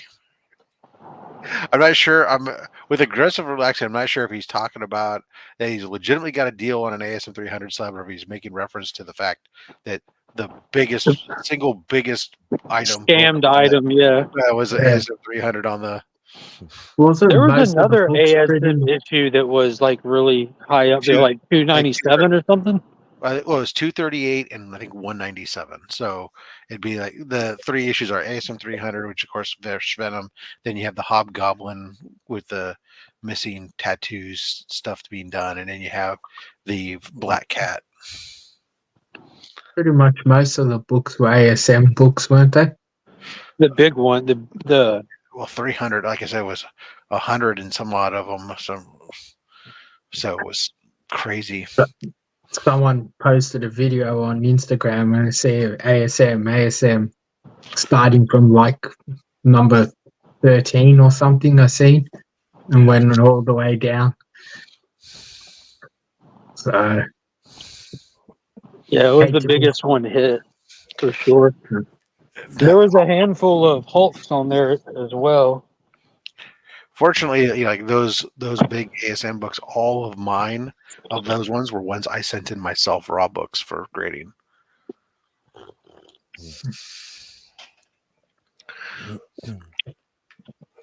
So the only two slabs of ASM books I ever bought was 2 and 14, but I bought them like well over a decade ago. So that's yeah, they're definitely counterfeit, man. And none of mine are 9/8s either. So of those books. So that was the thing. So it's now also like, ooh, ASM 300 9/8 Mark Jewelers. Oh, fake. Okay, got it. So JB, how badly did you miss your Lego, Mark? Oh, so what was the challenge to build all of the sets by January 1st? The sets that you had in your possession at the time of the challenge. Yeah. Okay. So I guess I would have gone negative because I added more sets to the pile without building a single one. There's not a single one. Yeah. Yeah. Wow. So you suck. Was there any ramifications on you not completing the challenge, or was it besides the pile of boxes right of stuff that needs building? He missed out on a cool $1,000. Yeah, but we can see how Tyler's guarantees go. Yeah, we haven't seen that tramp stamp yet. I see what you're saying. Exactly. Yeah. Mm. But And hey, because of me, he has an extra $1,000 to put towards that tramp stamp. this is true. We don't even actually see Tyler on YouTube much right now. Oh, it's because he did get that. It's because he's earning money for that tramp stamp. Maybe. He's pimping himself out on the cornfields. Hey, you know why they call him the Great Cornholio? Cornholio.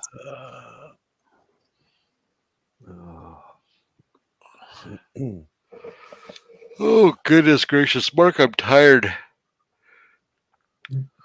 Yeah, it's one of them days, huh? Oh, God. I'm ready for some relief from the holiday season.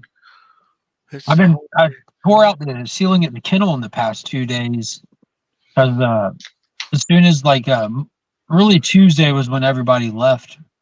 Like we went from being full to having like 12 rooms being used. January is traditionally pretty slow, so we're doing some remodeling.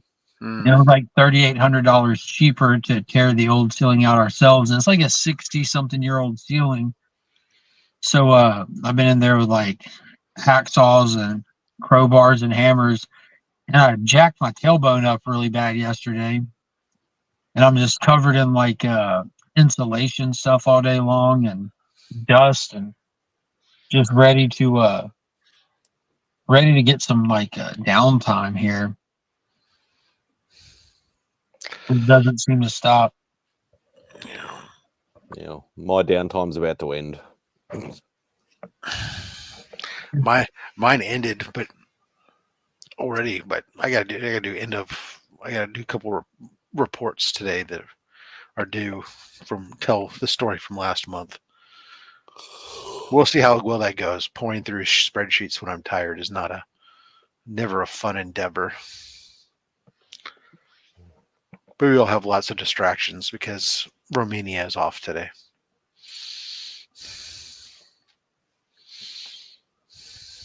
So that means I don't have to go to a 7:00 meeting. So after this, you can go back to sleep for a couple of hours. No, I'm working right now. Oh, okay. I already started my work day Got it. about 18 minutes ago. I went through my emails already. I've been sitting here. It's very proactive of you. Make sure that I have know what I need to work on. Nothing's critical yet. Yeah. Like I said, my biggest thing today is I have a project to work on today. My report, my end of month reports from last month, and then I have a meeting with legal later today to discuss the finer points of a contract. I always love when legal wants to have a conversation with me so that they can understand the contract. It's like, why am I explaining to legal what the fuck the contract says? Maybe that's a sign that you overcomplicate things. Did you draw up the contract? So the contract is got based on a framework that they have built, and then I fill in a lot of other stuff, and there are clauses and stuff that I do that are additional beyond the basic framework. They probably want to know what this CGC allowance that you wrote into it is. No, it looks like there are some. We wrote a contract with a big company, and apparently they have several affiliates, and they're just trying to understand, I think, what the intent was as far as to whether or not it carries over and applies to these other affiliates. And as I will tell them over and over again, and as they should already know, when it comes to contracts, it doesn't matter what was intended. All that matters is what was written. Hey, there's my mama. She decided to show up to work today. Let's see. Never put this. I'm talking about building some Legos. Maybe Rob is the letterer of legal, doing more work for less money. No, as you've probably seen from my stuff, I get paid lots of money. I'm not a letterer. Oh, burn. Wow. But it's why I'm such a pain in the ass to work with or be friends with sometimes, is because because I work in contract law or stuff. I tend to be very particular and right, Mark. Now you sound like Liam Neeson. Some of our discussions and Yeah. security planning is like dicing over what words are used or not. The particulars definitely matter, though. I enjoy it. I tend to not be pretty particular, so it works out good. It is some mighty fine coffee, and it's cancer free, by the way. I'm going to have to update that. Get a new mug design for 2024. That's what we need to do. Is we need to get a coffee line. Like that's some easy stuff to do. Like C3 coffee. Let me just worry about updating the get a 2024 design in place for the merch store. Yeah, I'll left the house in a hurry, so I'm like, I guess flip flops and socks it is. Socks and flip flops? Why not just take the socks off so you're not weird? I don't know. I just really didn't think it through, Rob. He really didn't. I'm wearing Suicide Squad socks. Yeah, But but I was taking the dogs out. Yo, I just walked out the door with the kids. Socks and flip flops is just weird.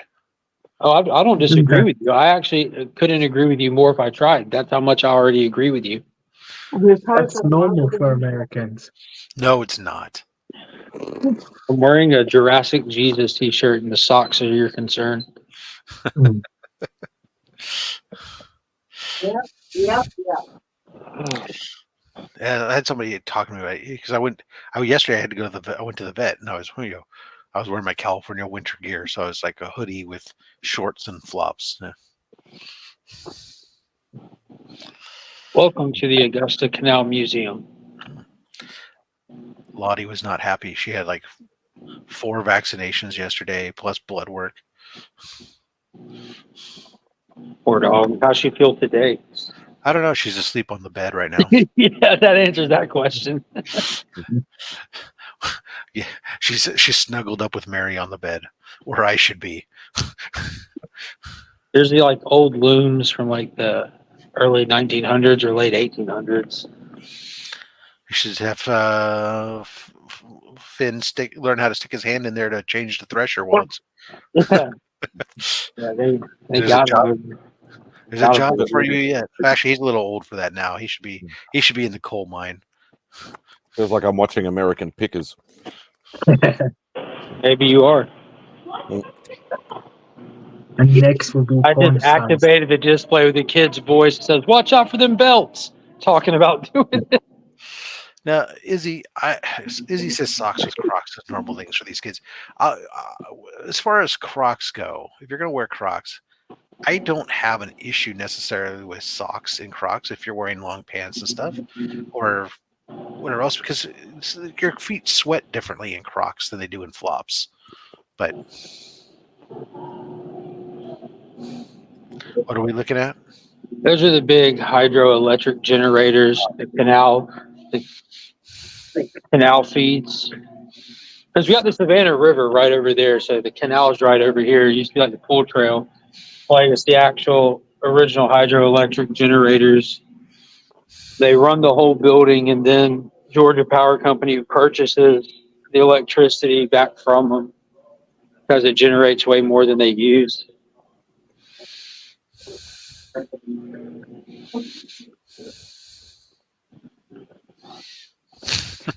We're just taking on a tour of the museum.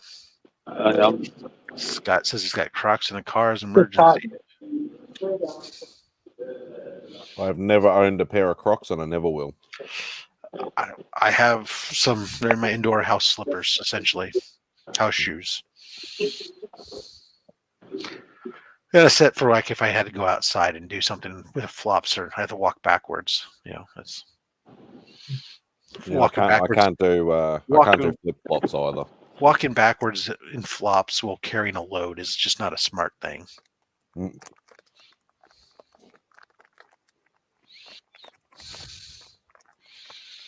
All right. Justin Birch has decided to grace us with his presence yet again. What happened to Smoke Bomb?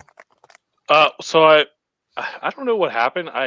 My headphones were dying, so I tried to plug them in, but when I did, it knocked my camera out, and I just decided it would be best to just sort of log out, fix everything, and come back. Or slides, because I know people who are. My wife is like that. She doesn't like flops. She's very much a slides person. I'm assuming that's what you mean by like sandals. Yeah, just the single strap that goes over the foot. Yeah. It doesn't, yeah.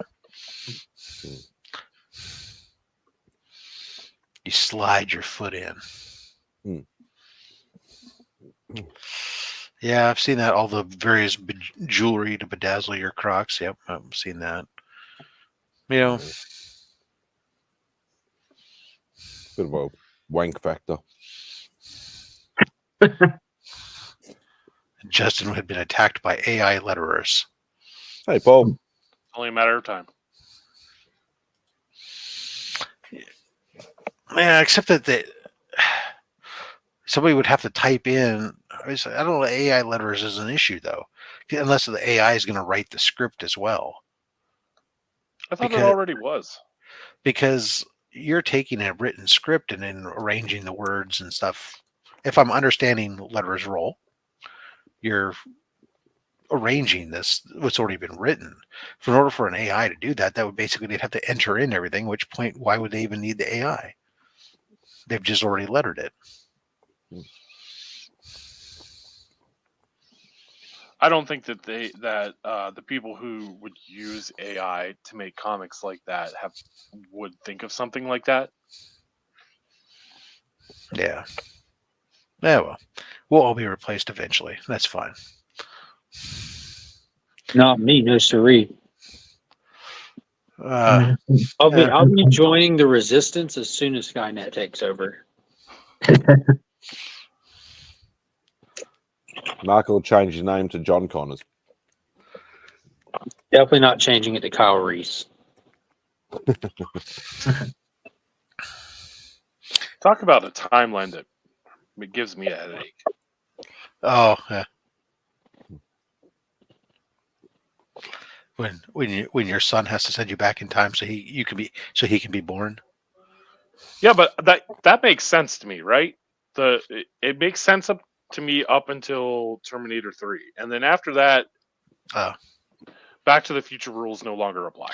Well, it's kind of like the whole thing. It's like, okay, look, how weird is it that if the first one, they say like, oh, there was time to send back, one soldier real quick because they'd sent back a Terminator to get you, right? And then it's like the second one, oh, but then they sent another Terminator to a different point in time. So in other words, Skynet assumed that the first one it sent was going to fail and sent a second one. And then, then also because they had blown up and destroyed Skynet as Reese was going through, supposedly. So like how many like of this it's just a series of like, wait a second. No, I know that this one will fail and this one will fail, but the third one, it might stick.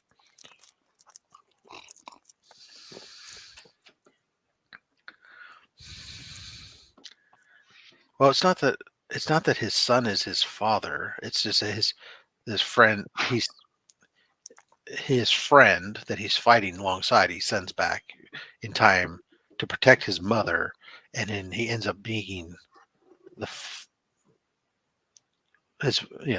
ends up making little John Connor. So they're not really. It's not like he's related. It's just I don't really need a headache going to bed. Thanks. it's just technically you're older than your dad. So what we're dealing with is some long shot Shatterstar stuff. Oh god. You had to go Shatterstar being the X-Men guy, didn't you? Well, what did it? Shatterstar is his own father. So, I can't remember. I don't want to think about it. I don't want to think about it. I've already put too much thought into it. Yeah, well, it's like trying to think of Nightcrawler now, right? No, that makes it even worse.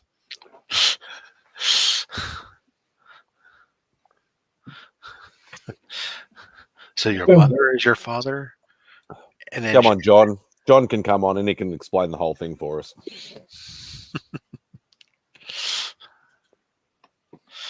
It is a comic books definitely have a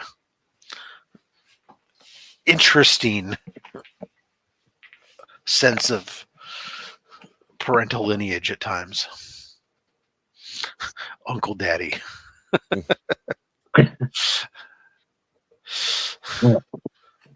I just thought that this notion that I didn't read the Uncanny Spider-Man, so I'm sorry, but I mean obviously I know this whole thing of Mystique now being the father because she shapeshifted as a man to impregnate her girlfriend. But I thought that was no. Like I thought that was. well, it was before, up to this point. It was like Mystique was supposedly the mother, but then it's like now it's been revealed that she shapeshifted as into a male, based on that whatever into the frickin' what do you call the hellspawn shit in their Homunculus? I don't know. anyways, shapeshifted into this thing and got a girlfriend pregnant, but then for some reason, then herself, just for flashback purposes, then pretended to be pregnant for Azazel's demon. father. Demon is the word I was thinking of. Shapeshifted into the demon, and then proceeded to parade around, shapeshifted as if she was pregnant herself, just for weird stuff. No, down here doing stuff with the car that got hit, Paul. Let's see. I don't accept it. That's a modern retcon. Azazel's father. That's my canon. Okay, fair enough. Yeah, it's. If you're going by the original storyline, Azazel's the father. Yeah. Well, yeah, that's like the new one is just that she became Azazel. What is the new storyline? The twist is that Mystique shapeshifted into essentially based her shapeshift on Azazel, and therefore her DNA became similar to that or whatever to impregnate Crystal and to conceive Nightcrawler. So Mystique is actually Nightcrawler's father. God, current X-Men is so garbage. Like, shout out to anybody that enjoys it. Like, good for you, but that's just trash. I know so many people who are like big X-Men fans have literally given up on all the X books because it's become so convoluted and confusing that they just don't bother anymore. Well, let's be honest. Are there any of the X-Men left alive? Because they've all been cloned now 8 billion times, especially after this Hickman run, right? So are any of them still their original selves? So we don't need anything with some of that. It's good. And that's the reservations for the Enterprise. Oh, cool. You're all set. Mm-hmm. Yeah, I follow Chaos and Comics, and he's a big X-Men fan, and he put up a post on one of the social media places of just a panel. He's like, and this is why I don't like this title or something like that. And I read it, and it was like it was just very, very cringe dialogue. And I asked him what it was, and he said it was the current Iceman book. And I said, absolutely trash. He said, yeah, that's par for the course for that book right now. So even like diehard X-Men readers, I guess, have their limit too. Well, you know what the problem is with the X-Men books is Justin Birch doesn't letter them. Yeah, that's what I'm saying. Well, I would say the problem is the writing, but No, they would be 10 times more tolerable if I was working on them. Yeah, that's true. You just throw in just type in an eggplant emoji every now and then. Yeah, but I'd cover it with a balloon. And to Stephen's point, there's enough X titles out there. There's got to be some good ones, right? you'd think, but Yeah. I'm a bit it's kind of behind, the blind squirrel finds a nut mentality. If we make enough X titles, one of them's got to be good. the actual X-Men book wasn't too bad. I'm a bit behind, but up until like book 16, 17 was still pretty good. Let's see. John says X-Men Red has been great. Same with Immortal and Uncanny Spider-Man. It's interesting because I didn't know that they went back to X-Men Reds and stuff again. I thought those were old things, but they got that back. That's crazy. Immortal, I didn't know. Uncanny Spider-Man, I dropped that. I don't know. I just couldn't get into the idea of Nightcrawler as Spider-Man. Is that just a miniseries, or are they ongoing with that? I think it's a limited series. I've been holding out for Amazing Jubilee Spider-Man. When is that going to drop? Jubilation, man. It's really getting to the point where Spider-Man is now becoming almost as bad as Batman. Oh, you think it's almost as bad as Batman? Didn't you say Nike? Like, dude, Spider-Man's, they've gone 10 times off the reservation than they did with Batman, and that's like I mean the number of titles, because you've got Amazing and you've got, of course, Miles Morales, and now you've got the freaking back to Doc Ock Spider-Man. Superior, you have regular Spider-Man. You have just plain Spider-Man. That one's gone. That one's been that was a limited series that's ended. But Spider-Boy, yeah. And now you got Unlimited coming out. You've got Web of Spider-Man coming out. You've got the Spectacular Spider-Men coming out. Did you say Ultimate? Did you mean Unlimited and Ultimate? Unlimited, whatever. Yeah. Now, I'm looking forward to that. That's next week. Hopefully I'll have a Spider-Man title back on my list. We'll see. Exactly. And then, of course, there's the Miguel, right now, the limited series, the Miguel. So you just named, that's 10, and then titles. And then in the pipeline after the Miguel Spider-Man one is Symbiote Spider-Man 2099 coming out. And that's not, you're not referring to the greater Spider characters like the Carnage book that might be out, or the ongoing Venom series and stuff like that. Right, exactly. Yeah, so there was, golly, I'd be curious to know which one has more titles out in a month. Because, like, if you do the greater stuff, Batman has more has more solidified tie-in people like Joker, Harley, Nightwing, but I don't necessarily count that. Yeah, because right now you've got, just from the sides, obviously you have, you have the Batman, you have your Detective Comics, you have Batman and Robin, you have Tingling Spider-Man. You have the Brave and the Bold. You have your Batman, Superman, and you have your Brave and the Bold, World's Finest, Detective Comics, Dark Knight. Dark Knight's not a title out right now. You have the miniseries Gargoyle of Gotham and City of Madness going out right now. Mm-hmm. And then you have you got your Nightwing book, you've got your Harley book, Poison Ivy book, the Joker book. Yep. There's a Penguin book right now. Yeah. It's like everybody's got a book. It's crazy. Spider-Man sells, Batman sells. And then you can even go even farther and say, like, The Outsiders has the title that features Batwing and Batwoman as two of your main team members as well. Yeah. Oh yeah. Oh, there's Outsiders Mm-hmm. and Birds of Prey right now, which is all the Batgirls and stuff. And well, you have one Batgirl on there. You have Barda and Black Canary, and then Cassandra Cain. Yeah, Morning there, Mark Spector. Yeah, if we do the greater character association, the Bat family definitely takes the cake. Yeah. If we're doing the ridiculousness of stretching it, because they're not just like taking Spider characters and giving them titles. It isn't like you have the Dr. Octopus ongoing or miniseries. Like, no, let's just take an existing character, find a part of their body to shoot web out of, and give them a title. Yeah. I don't know. It is definitely crazy. I'm going to be having to take a serious look here before too long on some of these Spider titles and cut some of them back, just like I did with Batman, and where I whittled it down to basically just Batman and Detective Comics. That's what I do. I do that plus different miniseries I'll jump on, like the Black Label stuff. It tends to be like home runs every time. I've been like leaving those thinking I'll come back to them on its trades or something, but yeah, that's fair. They're worth the read though. Like they're not like time sensitive like a continuity title is, but man, they are worth the read. Like both of them, the Christian Ward Madness one and the Raphael Grandpa Gargoyle one. Both are worth the price of admission for the art alone. Yeah, I've been torn on Batman and Robin. I put it down.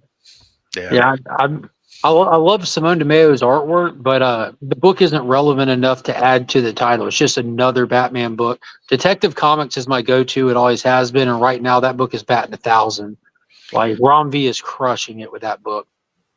Yeah, it's better than the Batman. I'm getting bored with the current story arc, but well, actually, I'm beyond bored with it. But whatever, I'm still reading it. I was feeling like that with it. It's not bad. It's not a good or bad thing. It's kind of just a taste thing. The short format, kind of throwaway, gimmicky feel to that title, just because they know it sells well. To do like, let's gimmick it, let's create failsafe and make a big deal out of it. Or except that we're still dealing with failsafe. Yeah, and what I was about to say though is that most recent issue, the final issue to the Mind Bomb story arc, it actually it worked well for me. What I was disliking about the title, it kind of addressed it in a sense that Chip Zdarsky has enough issues out now where he's able to call back to 6 months ago. He's able to call back to early stuff and tie in all these short feeling stories into like a greater feeling story. And on top of that, the way that he ended the finale to the story arc felt like it has consequences inside the title. Like, that time era when Batman was presumed dead and they let him stay out of people's sight and mind for a while and stuff like that. It kind of feels like one of those. Like, it looks like we're getting Zur-En-Arrh having won, and maybe we'll get a few months of him operating as Batman kind of thing to enjoy, instead of it just being, bad guy finale, beat the bad guy kind of thing. I enjoy it having a little longevity to it, But that's me. I know a lot of people are enjoying the fast-pacedness and the gimmickiness of it and all that, and it's different tastes. Still haven't seen the real ramifications, fallouts of him not having money, but The dude never ran out of money. That's why. Oh, no, I can't go. Vandal Savage bought my home. I guess I better go to my brownstone and operate out of the 17 hidden bat caves in the defunct subway systems, All they did is they shifted the comics to match his Batcave in the movies, because in the Snyderverse stuff, he's like operating out of like an old subway thing. Or no, I mean the Matt Reeves Batman, he had like the old subway terminal modified to hold his stuff in it. That's what he's rocking with in the comics right now. yeah, he's only a multi-millionaire instead of a multi-billionaire, right? Maybe he's just a single billionaire instead of a multi-billionaire. I don't know. But anywho, Guys, my There's some phone's great gonna stuff die, happening. so I'm gonna boot. My phone's gonna die. So, it's a little bit early in the morning there for you, so I understand. yeah. Well, before you go, Sad. Jars, I want to let you know that if you purchase that X-Men 1 from JB for $3,900, he'll throw in a free fast charger with the order. I have a fast charger. It's just dead. I don't think we would need you at this point. I wasn't planning on streaming tonight, so Or this morning.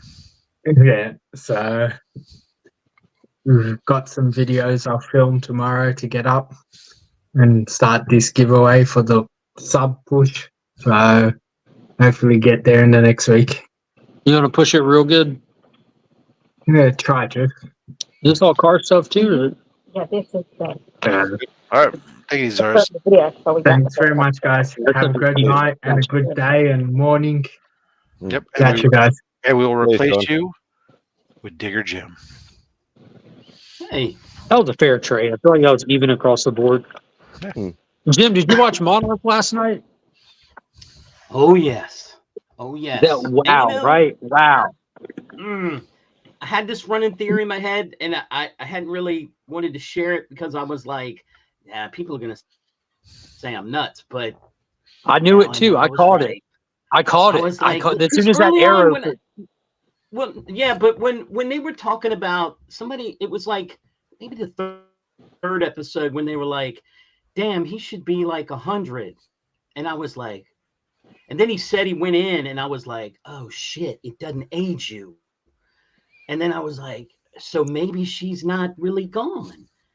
And I mean, I called it was at like the end. 3 episodes ago.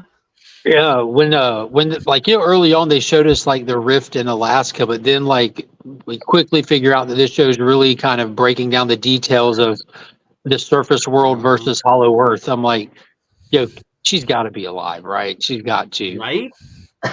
I was just like, oh man, and I hate that because now I gotta wait for the next one. But The they big really, I finale love the is coming. detail I love the detail, the history they're putting into it.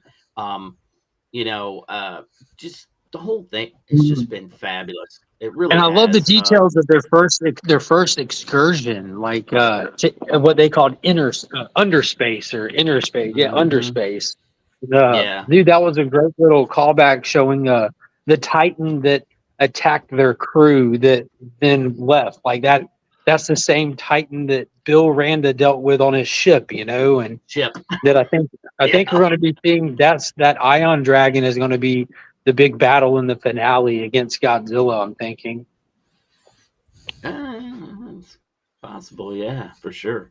Yeah, then they had that it kind of looked like a pig, but not a pig at the end there, whatever that thing was, like a boar. It was like a boar and a tree mix. It was wild. Yeah. But that scene where they where he's talking about where they're coming out of the capsule, and then he's telling the story about what happened. That kind of looked like Alex Ross work in slow motion, you know. I was like, that's very Alex Rossy looking. Yeah, it looked good. That's pretty cool. I was impressed with the whole episode. It looked good, and it was a great cost saving method as well. Instead of having to create a full scene, you have like this frozen slow mo 360 shot of the Titan attacking the electrical discharge, him getting drawn back into the portal. And that was pretty cool how like we figured out, and I was wondering how they were going to address this with people going to there, because we learned in Godzilla versus Kong, as far as Apex was capable of, not Monarch, but Apex, you had to have the heaves to travel, the Hollow Earth aerial vehicles. You couldn't get through the portal. Like, because what it does is like they established that it's taking you like 1,000 miles into the earth in like a 2-second time span, and a person would die trying to go through there. That's how Alexander Skarsgård's brother died. You know, the main character of Godzilla versus Kong, we were following him piggybacking on his brother's research to Hollow Earth, who died going there. And then I like how they kind of address that, like the Titan signature is almost like a key that unlocks it, kind of like in Pacific Rim as well. Right. You have like going through the rift requires. Yeah. Yeah. I thought that was awesome. Yeah, I caught that too. I was like, huh, so that's how they're doing it without dying. Because I was right there with you, man. I was like, shit, I wish I was watching this with somebody because I could go, that's what they did there. And that's what yeah, trust me. It was all going through my head. I was like, But, you know, it just is getting me more excited. Man, it makes me want to go and watch -1 again. That's all. Yeah. It's just draw me back to go watch -1 again. I'm still waiting to see if we're going to get the black and white theatrical release here. I know it's announced for Japan. I think it might already be playing. I'm not sure on that, but if they do the black and white release, I might actually try to go back and check it out on the big screen again. It's just hard finding the time and stuff to do it. Right. If they do it, I don't know if they'll bring it here, but sometimes what they'll do is they'll. I may have to go to the next county down. They get a lot more. They're just bigger, and so they get releases that we don't always like. We didn't have Shin here at all, so I had to go to that county to go see Shin Godzilla. So that's not a big deal. Shin wasn't a regular release; it was a Fathom event, so only participating Fathom locations would even have it. But it was weird because we got. I thought that well, maybe Ultraman. Maybe Ultraman wasn't Fathom. Maybe that was just a regular. Shin Ultraman was a Fathom event as well. Well, then we got that here, so I don't know what was going on. Maybe they just weren't part of it then, and they. What theater chain do you have? It was Regal. Yeah, that's where we here we have a couple of options, but it's Regal that carries the Fathom events. Yeah, so I don't know. It might not have been Regal when Shin was around because they've changed so much around here. And then a lot of times I just like to go to the Cinema and Draft House because they have those nice chairs and whatnot. So I don't mind paying the extra bucks to sit in a nice, comfy chair. That's but I enjoy it. I like going to see play. If I'm going to see a movie, I want to be comfortable, and that's I like nice I'm things fine too, with one. Jim. Yeah, so but yeah, so I'm gonna go see that, and I don't even know. Are we done with Reacher right now? Wasn't there going to be No. like a break or something? There's no Well, break, it's right? six episodes at the moment, so they're already past the halfway mark. Yeah. So it should in theory be another 2 episodes. I just finished 3 last night. Me and Kyle, when she got home from work, watched episodes 2 and 3 finally. Right. And Right. I just so, watched 6 this morning. So yeah, I haven't watched Reacher yet. At all? No, the latest episode. Oh my God, yeah, I'm all in on Reacher. Are you kidding me? I'm telling everybody I know. I'm like, you need to go back and watch season. My brother-in-law hadn't watched. I'm like, dude, what are you doing with your life? Go watch season 1 and catch up to me because I know he will love it. He's just like, really, it's that good? I'm like, yeah, it's because he wasn't like as I said to not a Mark. big- My parents have read all the books, so because they're massive, novel readers and stuff like that. So I already knew about what Jack Reacher was pretty much about, even before the Tom Cruise movies came out. Right. And as soon as I heard about this series, because Mark was the one who said, he goes, "Oh, Reacher's coming out on series." I'm like, "What the hell? I never knew anything about this," and then watched it straight away. Like the only thing I'm disappointed as is I'll have to wait for it if it comes out on some sort of DVD or something, so the folks can actually watch it because I don't have streaming at my house. I've only got it at Beck's house. So Got it. I don't think Amazon does. Amazon Prime do physical media? Like they have other shows to. I think they have for some of them, but not all of them. Yeah.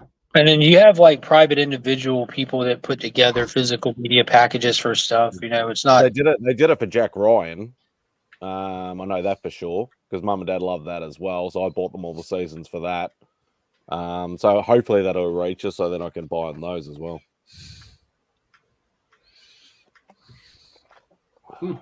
So we shouldn't have such a long wait either between the next season because they're filming 3 right now, right? Right now, right? Because he posted that he couldn't go to a concert with his family because he was filming season 3. So why are you trying to make us guilt watch it? He scares me though when he does all those tattoos. He's like, I think a face tattoo is next. I'm like, son, will you quit playing with all those tattoos you're putting all over your body? We don't need a face tattoo on you. It's fine if you're bored. He was and you scared. put some ink on.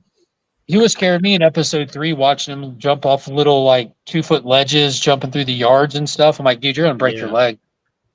Yeah, because he's such a big dude. I didn't realize how big he was, and he was talking about that. I'm trying to remember what interview I saw him talking about how he put on so much muscle and weight that the running part of it takes a lot out of him. Just that one scene where he was a big boy in Smallville. He was a big boy, and then now he's like twice as big. Right. I mean, even when he did Blue Mountain State, he wasn't as big as he was here. And and he was talking about how those scenes where he that one scene where he's in the construction site and when they go to the house and him running, I mean that takes a lot out of you. So where the heck are you, bro? I'm at the Canal Museum downtown. All right. I'm at home. You see my house? Yeah, I thought so. Yeah. I'm here. Dan and forget all this shit talk to you. Yeah, I'm excited. I'm excited to watch that one too. So we'll see. You see in there? You didn't see this, Jim. This is like where the water from the canal goes through the pipe to the turbines in there. Nice. Yeah, I love going to old museums. That's part of Digger Jim's thing, man. When my mom He likes retired to- from teaching, they needed some help down here, so she picked up a gig down here to have something to do. Pop says that Reacher is a kaiju. Yeah, I mean, that's Probably fair. not wrong, Pops. He's big. He's a big dude. In which case, we'll call in Ultraman. Absolutely. Give him the little Ultraman. In the caca. See, you can have your Oh, Godzilla. see, versus thank you, King Kong, Brian. but we'll wait till you I get know Godzilla versus Ultraman. There you go. There's the fight I want to see. My money's on Ultraman. Hell yeah. Yeah. And not because I like him more, but just because I think facts be facts, right? It's what he does. He takes down kaiju. Yeah. We went to this when we were down. I was down in Richmond. We went to this toy store, and they had a lot of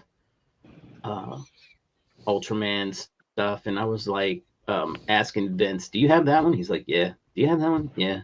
"So you don't need any of these?" "No." He's like, "No, I don't need it." He didn't even. I think he bought an anime piece.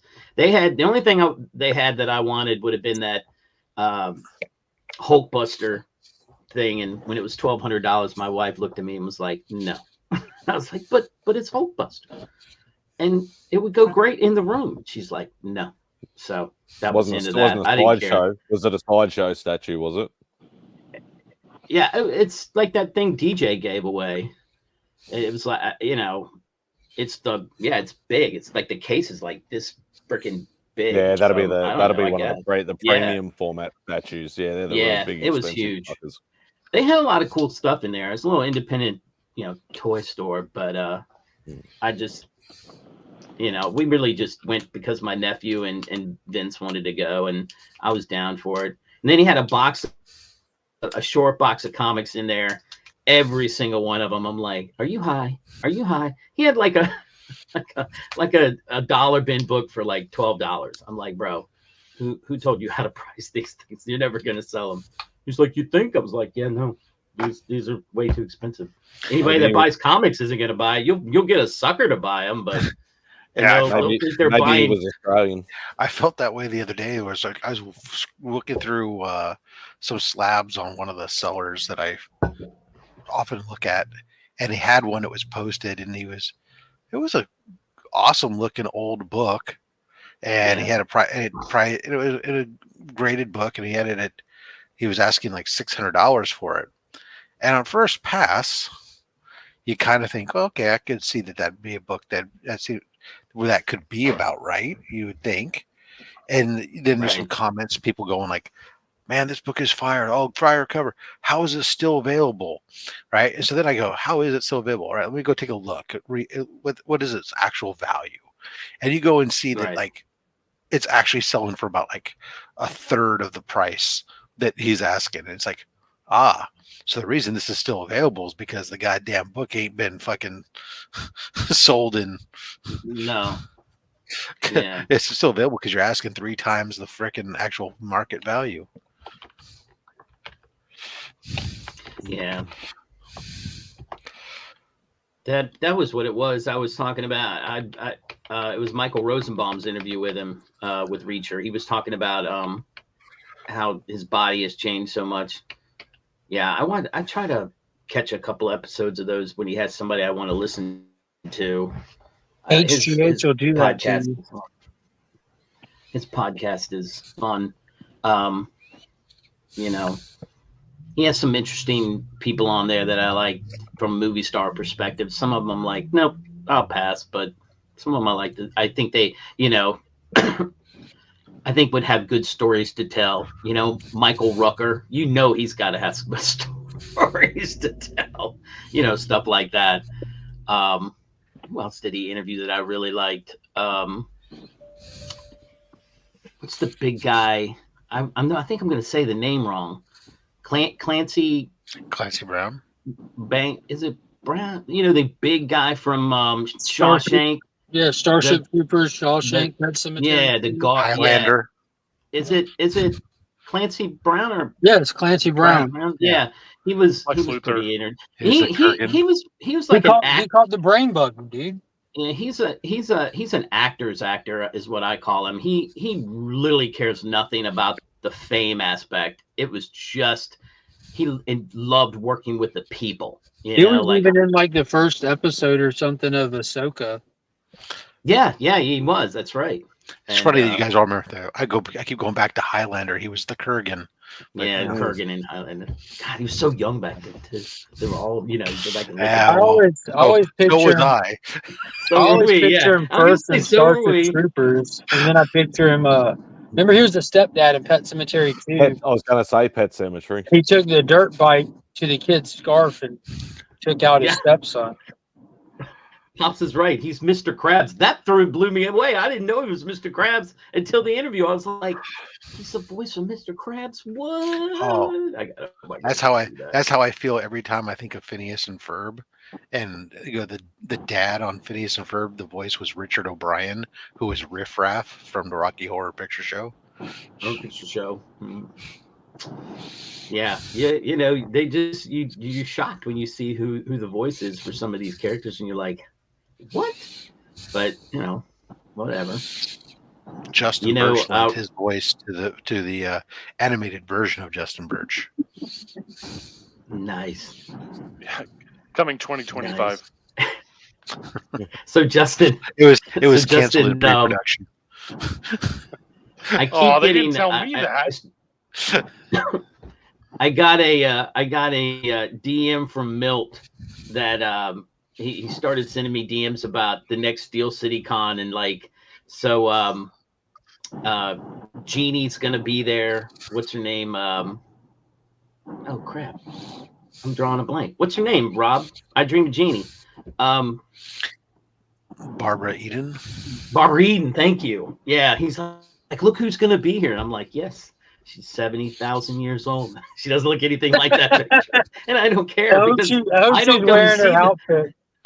She better be wearing the Genie outfit. but he's like, you should come and see that. Yeah. And I was like, I don't know, bro. But it's funny because, okay, so. Oh, they get They just everybody. announced someone big. Who was Did it? They? Susan Bigger than Sarandon. Barbara Eden? Yeah. Come on. Hey, yeah, we Susan got Barry Sarandon. Bostwick coming to a local con over here. So Susan Sarandon and Barry Bostwick, both of them, Rocky Horror Picture Show. Mm-hmm. But yeah, I don't. And John Carpenter. Yeah, well, that's the thing. So I sent that to Gary because Gary B is a big John Carpenter fan. I'm like, Gary B, you know, if you decide you want to go to Steel City Con, I'll go up there and meet up with you so you can see your movie idol there, John Carpenter. You talk to him all about the thing. Maybe he'll, you know, sign something. Maybe he'll sign your thing poster or something. Whoa, okay. Well, Ray phrase. I threw it in there.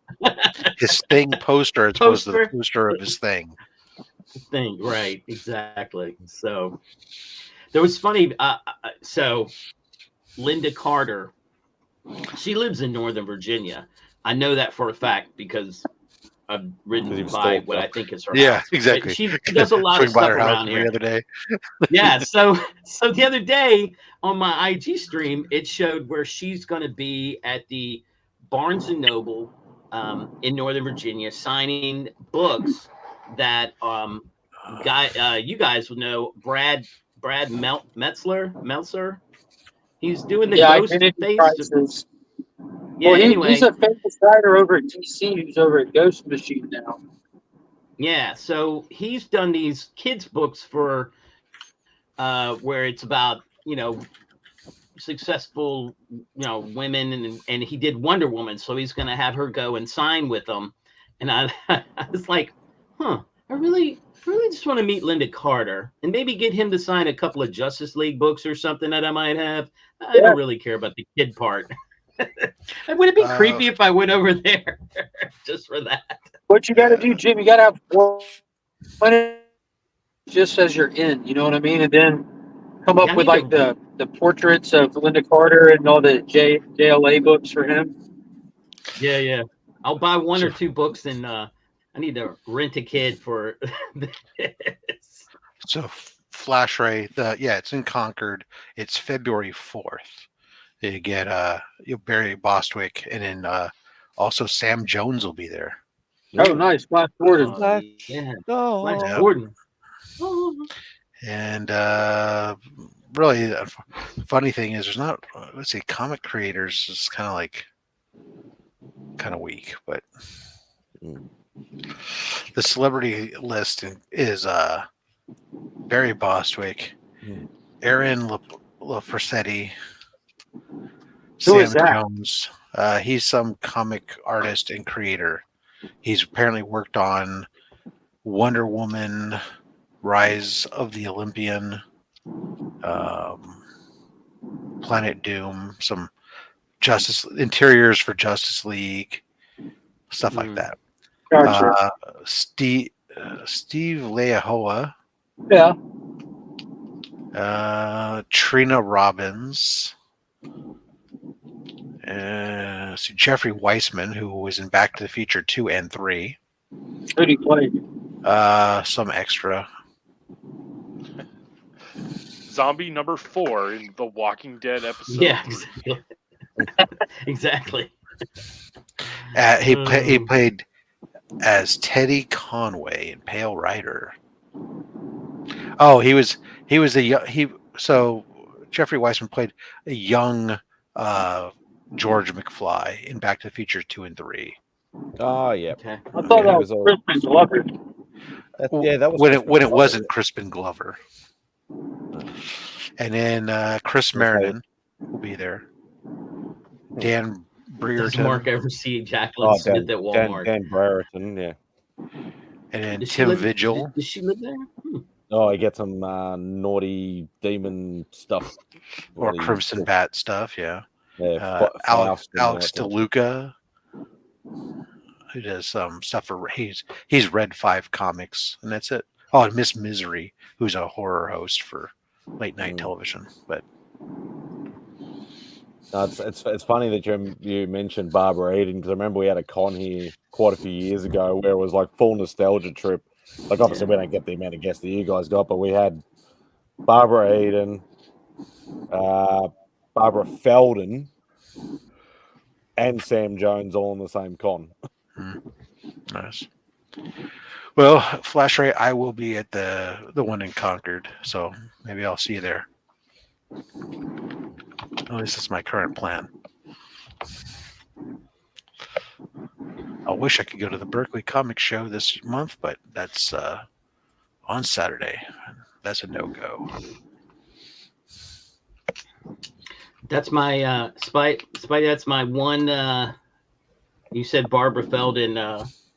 So when my uncle, he did acting and singing and what up in New York, and so when he came down for Christmas when we were little one time, he said, "What are you guys watching on TV?" And we would name off stuff, and I said, "Yeah, we watch this, Lost in Space, and Get Smart. We like Get Smart, and it's funny." And he goes, "I'm friends with Agent 99," and we were like, "You are not. You are lying. Don't lie to little kids like that." So the next year he comes back and he's like, brings his photo album, and he's got these photos of like him drinking, sitting on the couch with Barbara Eden and a bunch of other people that I don't recognize, but they were all like actors. And he's like, "I told you I'm friends with her." I was like, "Yo, you need to bring 99 down. You need to bring her down to Richmond so we can hang out with her," because that was a big deal back then. You know, we didn't care about the guys. She was hot and whatnot. So, but yeah, he was and the when he passed away, Jerry Arbach did his eulogy, and I didn't know he was friends with him either. So that was kind of cool. We get a little bit of stuff. I'm jealous, Flash Ray. Berkeley show is an awesome show. I just wish they wouldn't do it on Saturdays. Oh, that's right. I can't get to, because Berkeley is like a 45-minute drive for me That's to not get bad. there. Yeah. It's not bad, but it's the fact that because my show is right in the middle of the, they'll put their show on, starts like at I think 11 for early people coming in. It's like 11 to 5, and if my show starts at 11:30 and ends at 2, by the time I get up there, it's like you get like an hour and a half to look through the comics, and it's just not. Not enough time because they got good stuff. Yeah. Have you thought about getting someone to fill in for you? Fill in for me. Yeah, you're super replaceable. That doesn't seem like that would work. And I've thought about either. Well, they have. So because I'm friends with one of the guys who is one of the co-organizers for the Berkeley Comic Show, and he has suggested multiple times, well, why don't you just come up here? We'll set you up a spot. You can broadcast from here. Oh yeah, you can slap Ooh, up that one of might the be cool. vendors. Yeah, That'd be really cool. I've thought about that, but I don't know what the internet connection's like there. I have to next Bring time. your own. The next time they do a Sunday show, I need to go there and kind of check to see about that. Can you bring like your own hotspot or something? I'd have to turn that on. I don't. My current. Well, battery's not a problem because I got plug in, or I've got lots of battery packs and stuff. Right. It's Power banks. the issue is right now my current plan doesn't include hotspotting on my phone, so I would have to pay for that, which isn't a big deal.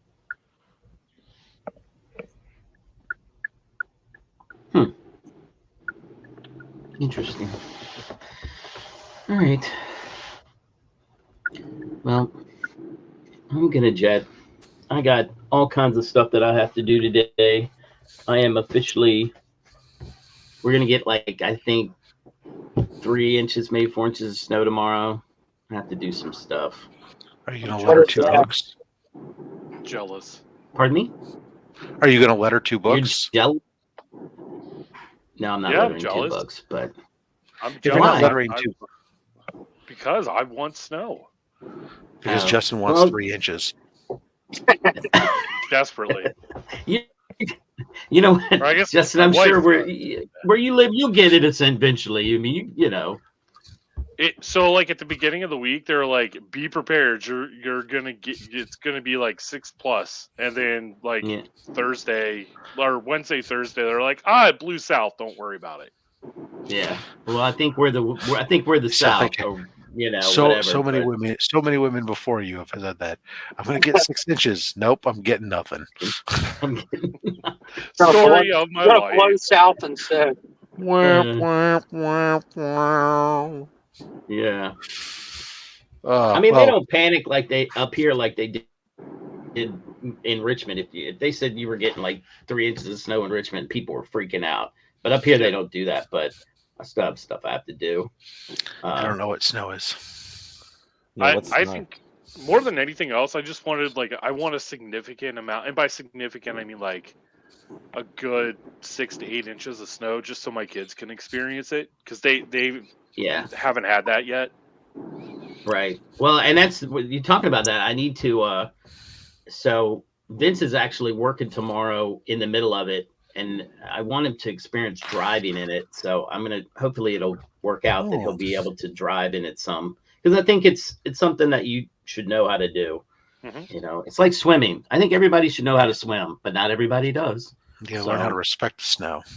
It's gonna be cold for us today. I'm only gonna get up to 62 degrees. Watch out for those snow sharks. 63. 63 is the high today. That's atrocious. So, but I just figure. What do y'all do to drive in snow, Jim? To be able to drive safely in snow? Slow.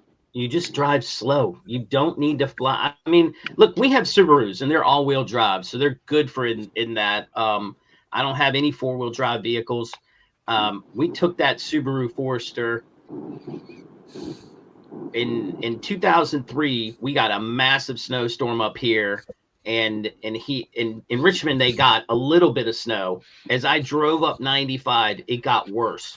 It was literally one lane. And that thing was a baller. And I think that was you just have to drive slow. You don't need to go bananas. That was the last time I think we had a significant snowfall. Yeah, because I was a freshman in college. Yeah, well, you haven't lived until you've driven. So you haven't lived until you've driven through whiteout conditions in a Fiat Abarth on 3-season tires. Did you do that, Ralph, for real? Yeah, But yeah. isn't I had there like places that are like I had a buddy of mine when That's cool the as guy who fuck, was the bro. best the guy who was the best man at my wedding. He was getting he was having a bachelor party in Reno, and snow came in, was shut down. Yeah. 80 that goes into the Reno, the main way, and bunch of people were, I was like looking at all kinds of alternatives, and finally I ended up having to drive down to Southern California to go around the Tehachapi Pass and then come back up Nevada. It was like a super long drive to get there, but as I was going there through Yosemite region and stuff, it was just like snowing and getting to Nevada. It got to whiteout conditions. You couldn't see shit, and the whole time I got every light up panel on that little car was lit up about danger, ice, and all kinds of other stuff, because I'm in basically what is a freaking track car with 3-season tires driving through the freaking whiteout snow and stuff. That was a lot of fun. Aren't there like places where people have like chains for their tires or whatever? Yeah. We actually Minnesota. What that means? What are chains for your tires? So it's especially like we get that a lot when we go over 80 into Reno and stuff in the winter. You'll get chain requirements, so you have to put chains or over the tires. It gives it more grip, and you have to drive really slow. And are they literally like chains? Like, yeah, they can be. They're either chains or they're cables or other stuff that go on there. Essentially, they give the vehicle more traction and grip as they're going up, because essentially the roads are do all that. Impassable. So like the last time it snowed here, like actually snowed here a couple of times in my life, and one of those times was after me and my brother had a license, and we drove around the neighborhood and stuff. And that's when I realized like cars aren't meant to drive in snow, because we were just on flat ground, not driving fast or not doing anything crazy. We weren't being reckless. We were just honestly just driving around looking at it, And I just noticed like the car would just turn sideways and like just do weird stuff like that. And it made me think and I think about it often, like not trying to be funny, but like I work with living animals. So if it snows, it doesn't matter. I have to go to that kennel and take care of those dogs. And my biggest concern isn't like driving cautiously and slowly there. I can leave an hour early and drive 5 miles an hour. If I slide into a curb, no harm, no foul. But there's hills. There's downhills and uphills between me and that job, no matter which direction I go. Because we live like Augusta is pretty much like the foothills of the Appalachian. We have hills. Nothing's flat here. Well, as the snow gets packed down and becomes like ice if the roads aren't being maintained, that's where you have problems. You have limited. Well, of course, they're not being maintained. This is Georgia. Well, so they're never going to have. Your vehicle has about a very small contact. Those round tires where the 4 points that they meet, the 1 inch wide and 1 inch by whatever 4 inches. In 4 different spots. That's the entire contact you have with the ground. And when you're packed on that ice and stuff and you're trying to stop, the wheels may not be rotating, but they still slide on that ice surface. So yeah. So there's like that's just something I think about. Like sledge is saying you get ice, not snow. Huh? Exactly. That's where it's even worse, because snow is just snow you have to be careful on, but I mean it's when it gets packed into ice or when you have ice, that's the stuff that's the real issues, where you see that stuff where vehicles are people have their brakes on and the vehicles are just doing pirouettes down the street. And it takes me about 10 to 15 minutes to drive to work, depending on the randomness of red lights, and I've thought about it, like if it snows I'm just gonna have to bundle up and walk. And that's why they have like a lot of times when they get the chain restrictions, because we don't always, when it snows on like 80 and stuff, it's not always instantly chains. They'll get the chain restrictions when it's snow and ice, because then you're on the mountain, you're in the mountain roads, and you need that extra traction, and everybody gets forced to drive really slow, because you can't go more than 30 miles an hour with the chains on and stuff. So. Yeah, Pops is right. You and Taj, you got the 4x4 to take care of you. Yeah, and if we run into something, there's enough room in there. We'll be fine. People live in like Minnesota and up that way. where they have to plug in their plug in their battery overnight. That just boggles my mind. They get so cold that they have to keep it charged. I'm like, oh my god. Well, there's engine block heaters and all the other fun stuff. Yeah. Minnesota. Yeah, when my friend was up there, he was just like, "What?" So,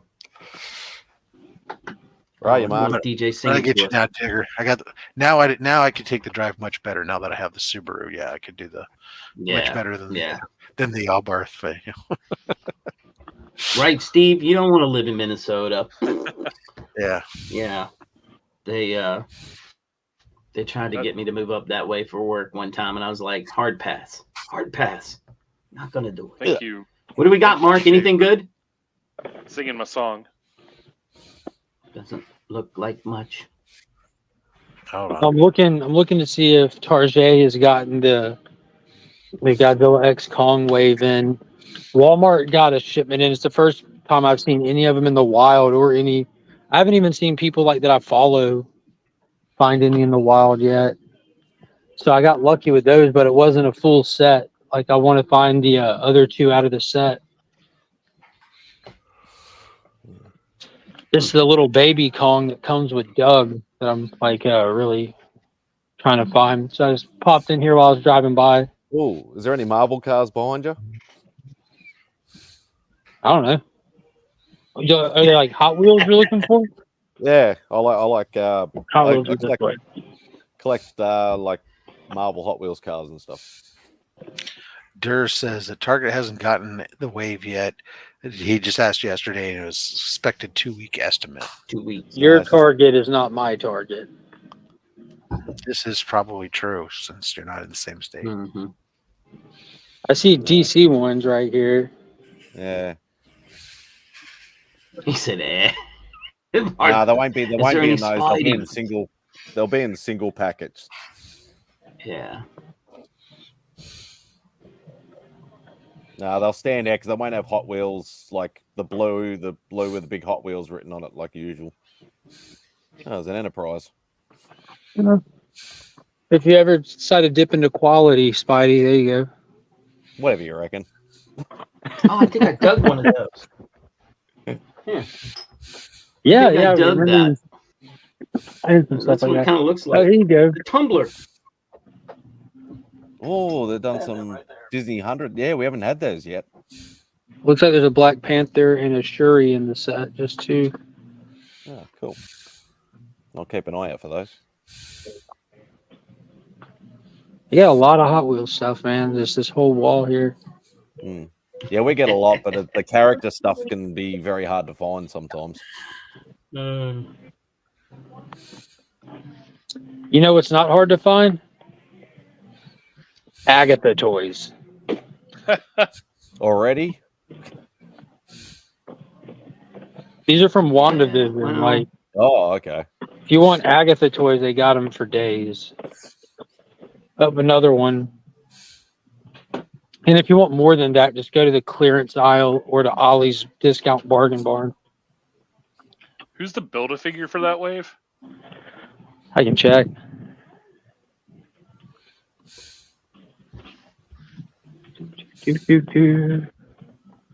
It looks like a Hydra Stomper. Mm-hmm. Not that I care because I don't collect You want toys. Kingpin to go with it. And Sad Fury.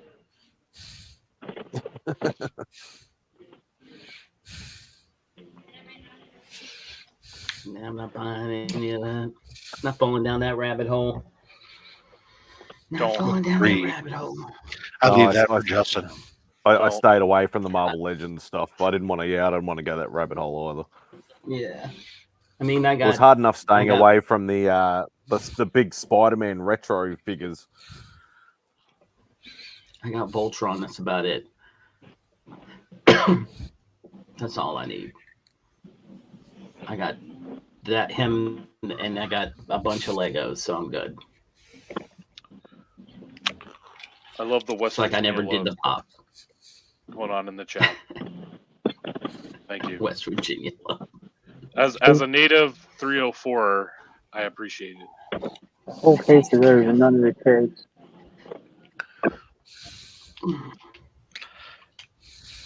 Yeah, you'll get snow, Justin. Don't worry. I'm So still Scott, thinking we're going to get actually more in February than we will now. Since I've Scott has lived here, go ahead. I say Scott has asked for the second time if there's any Masters of the Universe / TMNT crossover figures.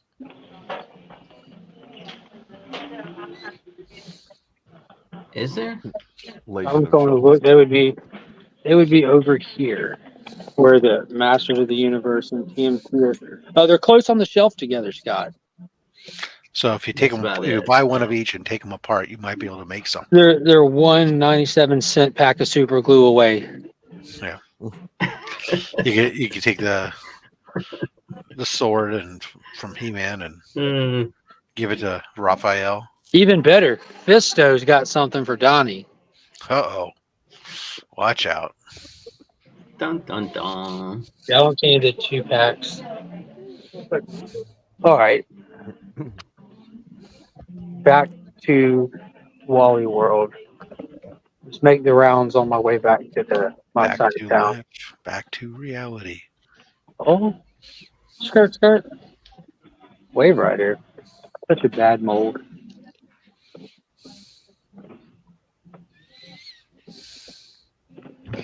Why do their shelves always look like they're not stocked?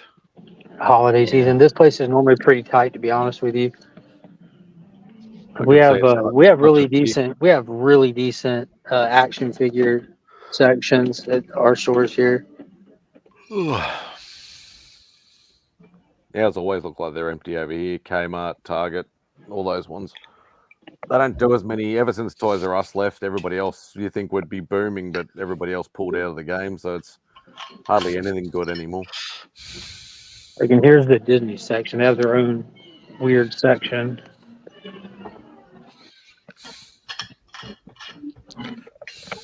How they get you? Oh man. All right. I'll see you gentlemen later. Here, I got to go watch here, Reacher and finish up my chores for today. look at that. He's been here the least amount of time, and you think he's clocking out already.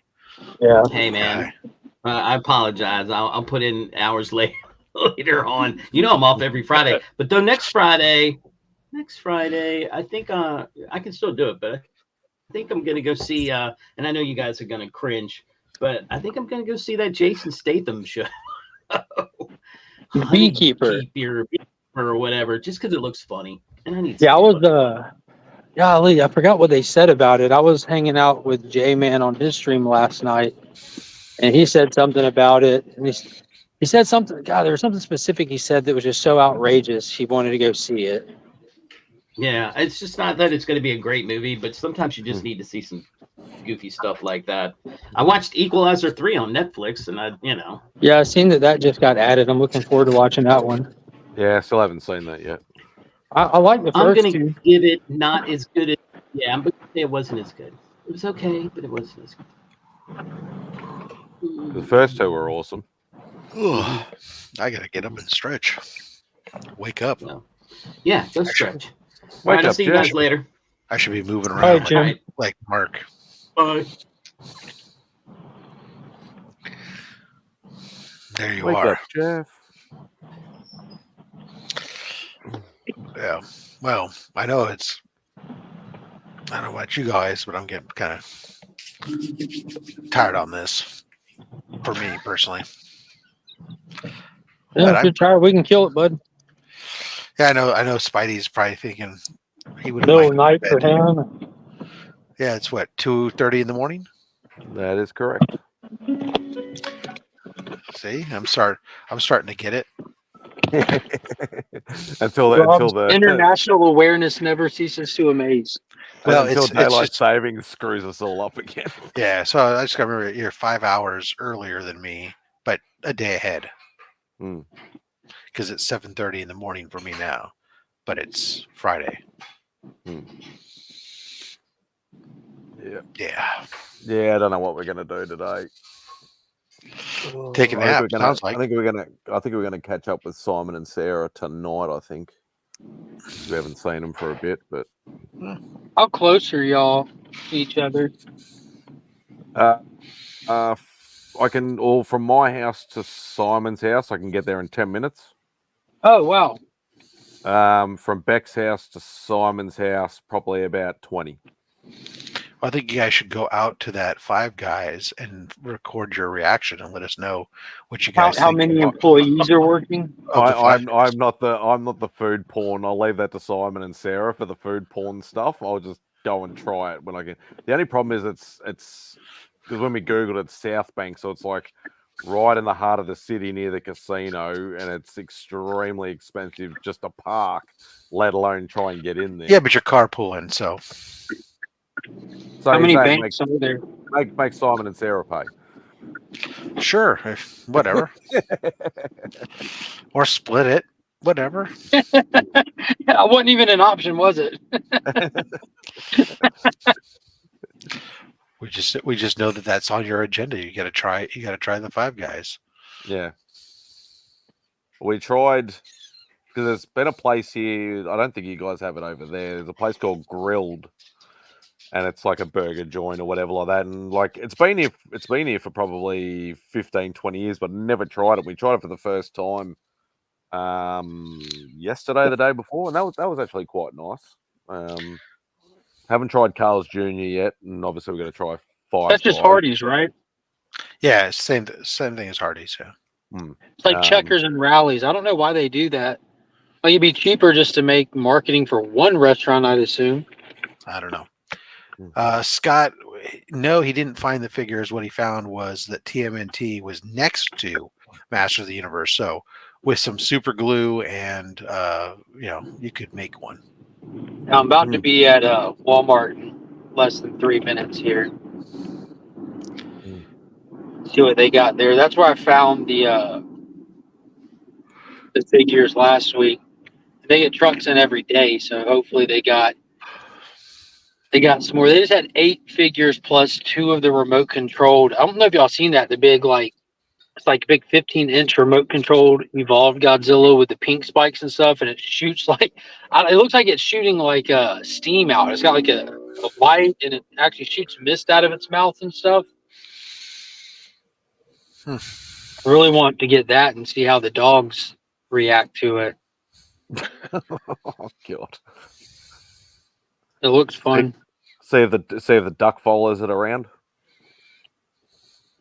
Oh man, don't bring up the duck. Well, I don't. What am I missing? Is he gone? The duck got picked up by his owner, man. Oh, It's okay. Still hurts. Howard was with me for a while. I got to like that duck a lot. A little sad to see him go.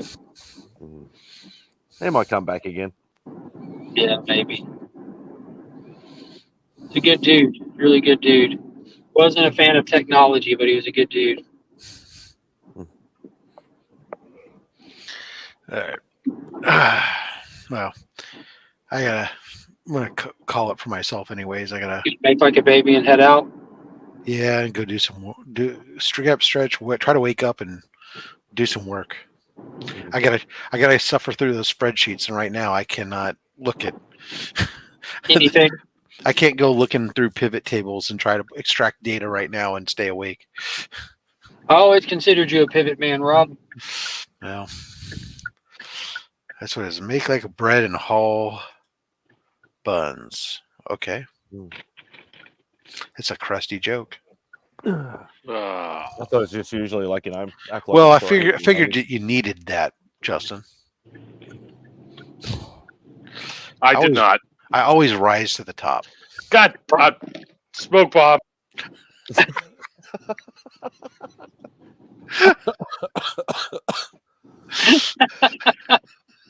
Oh. I like that you actually said it that time. That's one way to live. Oh, it's the best. Yeah, I'm cool with you pulling the cord, Rob, if you want to do it. All right. Who do you have on tomorrow? We have Sabat and Ken. Who? So he's an Instagrammer. Okay. Sabatin Ken. His first appearance. He's essentially a super high grade ASM collector. He's one of the guys who's like actually does like the gamification on CGC, trying Oh, to get I remember the your last time he rankings. came on, he Yeah. had AF-15 in a pretty like respectable grade or something like an 8.0 or something, didn't he? I don't remember if he had, maybe I know that he had a lot of super duper ridiculous high vaguely grade books. remember He him, you know he's got we schedule in advance so he has time to go to the vaults. Yeah, I remember that guy. Yeah, that was impressive. Yeah, so he's bringing some ASM, but he's gotten into some sci-fi atomic age stuff that he's gotten into that he's bringing and some other stuff. So that'll Even be a lot cooler. of fun. Yep, So exactly. you're going to be in trouble, Rob. Then. Well, I'll be excited. I already have the list. I know what he's bringing. He's I like like seeing how he's much the only guest who like when he comes on, he supplies me with a list like a week in advance. Here's the books I'll be bringing, and it's the title, the grade, the information about. It's awesome. Well, but that spoils the surprise a bit, though, for you. A little bit, but it also allows me to plan better for like where I'm going to put my drop ins if I want to play guess that value or any other thing. So Yeah, and if you want to hit the little overlay reactions, you're not overdoing it. You know what to wait yeah, for. exactly. Anyways, with You see that, this terrible person pulling off? I watched her leave her buggy right here like an idiot. It's on the rocks. Yeah, that annoys me. I can't stand people sometimes. Like, look how close she is to the front door. Like, how hard was it just to sling it across the street? People are just lazy assholes. all right. Well, anyways, On that I'm note, out of here. You want me to end the stream for you there, Mark? I'm out of the car. I can hit it. I'm gonna go. I'll let it ride through the aisle. All right. I'll talk to you guys later. I'll stay on here long enough to see what's here. All right, Rob, take it easy. Spidey, you doing the Outback tomorrow? yes, I will be doing Outback tomorrow. Last one before I go back to work, so I will not be doing a 12-hour one. Yeah, it's been kind of nice having you go that long because I hang out and I go lay down and attempt to not interact in the chat. It doesn't work well for a while. Yeah, it worked really well because then all the Insomniac crew obviously came in and everything like that. Oh, Mark spotted something. I see more than they had last time already. Oh, God. See, there's a remote control job up there. There's a remote control job up there, but now they got all the big ones.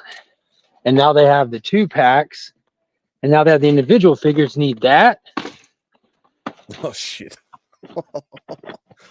Come on, where's Suko? Are you just going to have just Godzilla in the hall? Where's Suko? Come on. You think that'd be the only one left? Oh, man. I don't want the sound effects ones. I don't need the 2-pack one if I got that one. Are you going to buy a King Kong mask? Nah, I just want... I don't need that one. Is this the sound effects guy? This is the one I need. This one. That one I got? Yeah, I need the little dude there. I need Suko.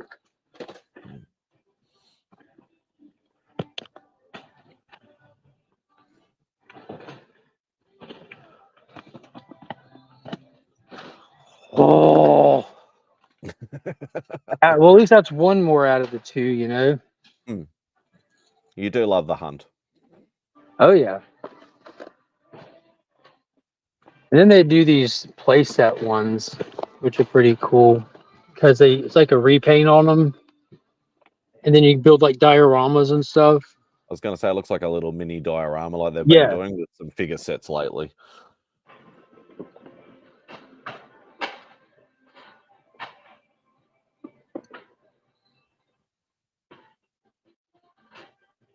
Four-piece bone cage diorama set. That's pretty cool.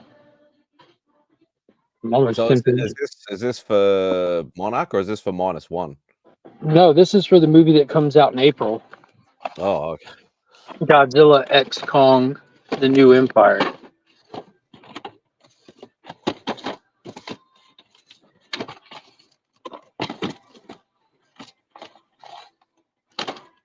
shelves are looking a bit fuller than what they were at Target. Yeah. Man. Wonder if it's just out of place. I'm tempted just to get that 2-pack. I think the Godzilla in the 2-pack looks better with that slight blue hue paint to it. And I've got that in the individual one, but I like the blue lighting on it too. Oh, choices. Decisions. Yeah, I need to just find. Dude, I want that little dude, man. That's the one that I want. Yeah, you'd think Kong and Godzilla would be the most sold ones, and all the rest of them would be the ones left behind. Nah, the polar opposite. You've had years worth of the same company doing Godzilla and Kong figures, and so like the characters like Suko, Shimu, and Scar King, they're brand new. Like no one owns those figures yet at all. Like I've got a Kong still on box from when they did just one figure from the first movie. Then they have one from Godzilla versus Kong. Then the diorama sets. There's just so many more options with the main characters. Did they ever bring Mothra back? Yeah, Mothra was in King of the Monsters. Mothra died in King of the Monsters, as a lot of these Titans do. But Mothra's like a legacy character. Yeah. I remember watching Mothra in like the old black and white 60s and 70s stuff. Yeah, Mothra will be back in this new one. Spoiler alert. All right, I just can't get over myself. Like, if I don't look at all of them, maybe I'm missing it.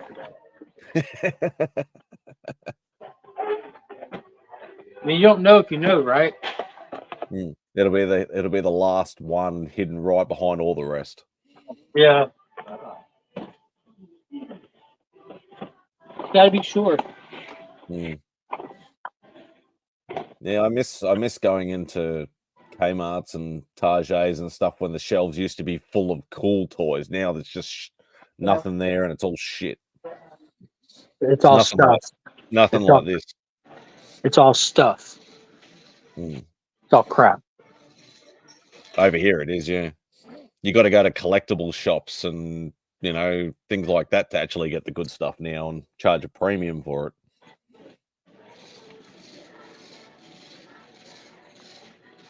That's why I don't mind buying me Hot Wheels Marvel cars and stuff, because that's something a little less inexpensive. And, you know, you can usually find something floating around. I don't know where they keep the Hot Wheels. There's some Hot Wheels right there. Yeah, you got to look for the colored packagings. The colored packagings are the ones that they have the Marvel cars in. Oh, okay. So there is more than just the two then. Yeah, this one has Falcon and Captain Marvel. So there'll probably be either an 8 to 12 probably set of them, I'd say. They usually have numbers like 1 out of 10 or 1 out of 12. Or something. Here they are.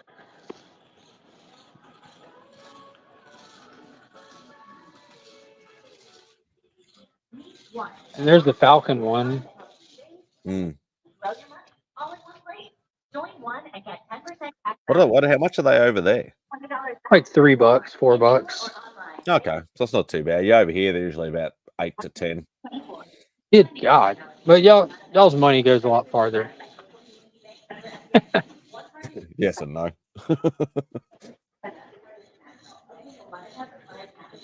Just want to remind you. Spidey, our minimum wage is $7.25. Yeah, I know. Now minimum wage is like 21. Yeah, that's massively different. And there's not many places that just work on tips alone. Yeah, we have tons of places that work on tips. Like a waiter and waitresses, they're are you telling me that I just found which monster will you get? Oh no, not picker boxes. Picker boxes. Picker boxes, mystery boxes. There's some shorts. There's shorts content right there. Which monster will I get? Let me answer that and say all of them. What's this KBDM saying? I collect a few Marvel Hot Wheels. I usually go for Gene or Phoenix cars. To be perfectly honest, I'm scared to start doing videos on my Hot Wheels cars, mate, because I have like several hundred of them. It's ridiculous. So I've got like totes and totes of my old school Marvel Legends, like from like series 1 and up kind of thing. Mm. And I just don't want to get them out. But that's like one day when if I run out of other stuff to do, I'll eventually get those figures out and start doing shorts of those. So here's like the TMNT stuff. I don't see any of the crisscross with He-Man though. Yeah. I'm still severely tempted by the Spider-Man animated, like the retro, the large ones are the big cards, but it's just, yeah, it's there are a lot of money over here. Like most of them are like $40 to $80 each. It's ridiculous. They look really cool, but I would feel bad about opening them though. I wouldn't open them. No, fuck no. I would not open them. And at that They're the price, I'm same. not They're the buying same figures that come in the resealable boxes, though. So that's my thing. Like I know the boxes look cool, but at that point, I would just get the vintage ones if I'm going to keep it closed. Yeah, well, that's what I'm talking about. The vintage ones on the big backer boards, not No, the. I mean the actual vintage ones, not the retro-looking ones, like the original ones. Oh yeah, I had nearly a whole entire set of the original ones, but don't know where the hell they went. But they're all open though. I wish I knew how much these things were. Blue, purple, orange, red. Same layout. Okay. Oh, let's do one more pass through. Make sure I'm not overlooking nothing. There's none on an end cap or anything. No, that's why I just went look. This is kind of like the brand new end cap thing here. It's crazy to think all the ones that were here when I made that first pass through and found them last week, they're all gone. These are all like evenly numbered in shipment stuff. You know what I mean? Yeah, they've had new infantry boxes Yeah, coming. it's just the sound effects Godzilla and the sound effects Kong, the 2 play sets, and the Godzilla from the original 6 line, which now I'm just missing that one. The one that I want the most. What's this? I tried to do Hot Wheels videos just one per week for 2024, but now my Wheels Wednesdays are scheduled all the way through the year. Yeah. I might eventually do something to do with them.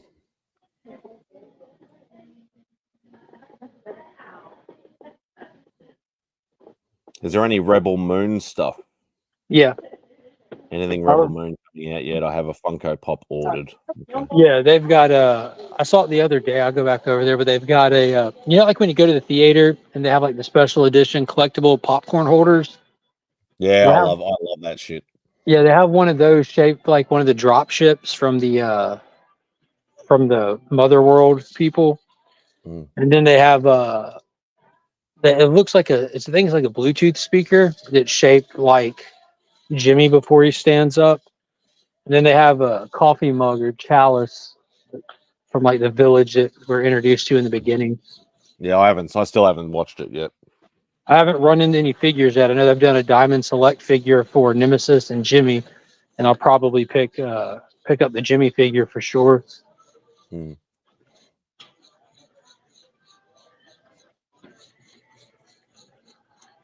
Here's the Rebel Moon stuff. I was looking at it the other week.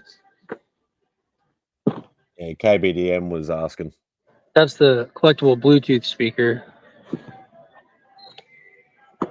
And then the Imperium drop ship that's actually popcorn holder. Oh, that's cool. Yeah.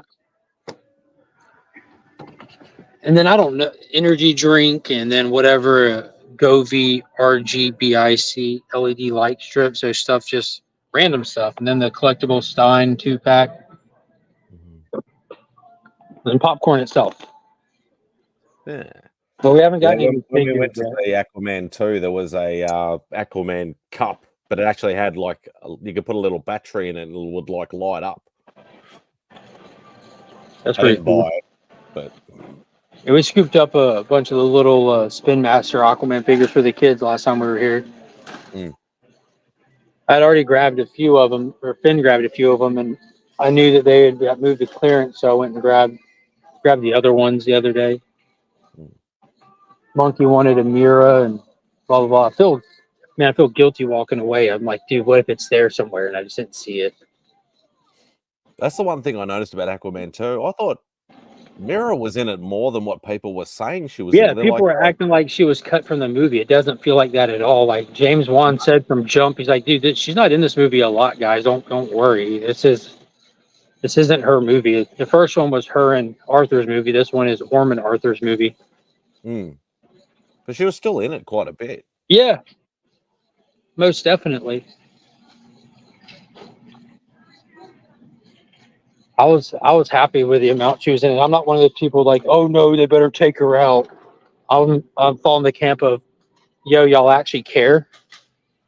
Like she's already been paid. She's already made the movie. Why would you want them to destroy the movie you're hoping to enjoy just to And feel better? she's part of the storyline, so she needs to be in it at some point. Yeah.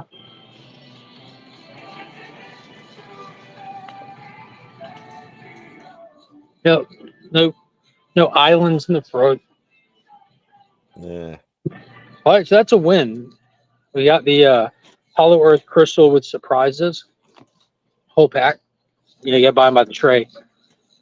I think there's only 4 to collect, so should be able to get it with these 8.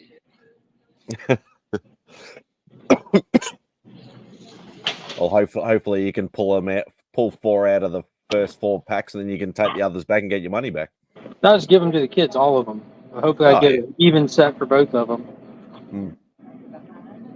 That's the fun thing about getting toys. Like, I buy these, but I just give them to the kids. Yeah. Just let them play with them. Like, some of the stuff, like, with these being new, they sit up on, like, my display shelf that the kids can reach, and they can take them down and play with them whenever, but they know to put them back with their accessories, you know? It's just a way of them trying to start taking care of stuff like the Avatar toys. They have to keep in the Avatar stuff because they're little, and it's easy to lose pieces or break them and stuff. Yeah. And then I'll let them take down my big McFarlanes, but they're only allowed to take those down if they clean the living room first. So I make you know what I mean? I make stipulations. If you want to take down these bigger, expensive ones, go clean up so you have room to play with them. Is that why you've never really bothered with statues? Because that's probably a little bit more risky? I do have statues. Have you ever had a look at the Godzilla ones they've been bringing out recently? 4, 5, 6, 7, 8. 1, 2, 3, 4, 5, 6, 7, 8. Had to individually scan all those. No. I don't get like big statues and stuff like that. It's just never really been my jam. I don't know if you remember like the Marvel Marquette statues they did like years ago. I had the Spidey and the Hulk one. Yeah, I've got Spidey, Hulk, Iron Man, and I skipped Dr. Doom. That was the 4th one. Oh, that's right. I had Dr. Doom as well. You stand there like this with one hand out. And then I've got a bunch of the, what is it, Diamond Gallery, whatever. Oh, the Diamond Select Gallery ones. The newer ones that aren't really statues as much as just like fixed figurines. I love those things. I don't know, just not something that I've ever just really pulled to. I've always been a figures guy. Yeah. No, I'm only thinking because I've seen like some recent releases of some Godzilla stuff and this amazing looking statues. I can't even imagine. Quite a bit of dollars for some of them, but very nice looking though. Can't remember who was saying something about this giant Ghidorah statue. Yeah, might have been Dustin Two Brothers does. I was talking about this Ghidorah statue that was made with like a 4-foot wingspan. That wouldn't surprise me. Probably Sideshow.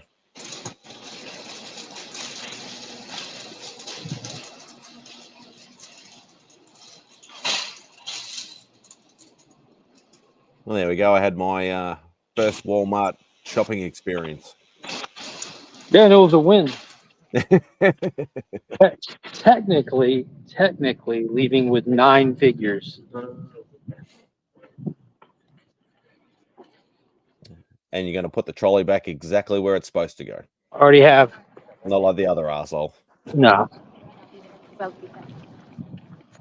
kind of blows my mind. Like how unself-aware can you be No, to not realize how terrible of a person you are for doing stuff like that? It's even worse in a packed car park, and they leave it like right in an empty spot, and you're like, you absolutely serious? It blows my mind.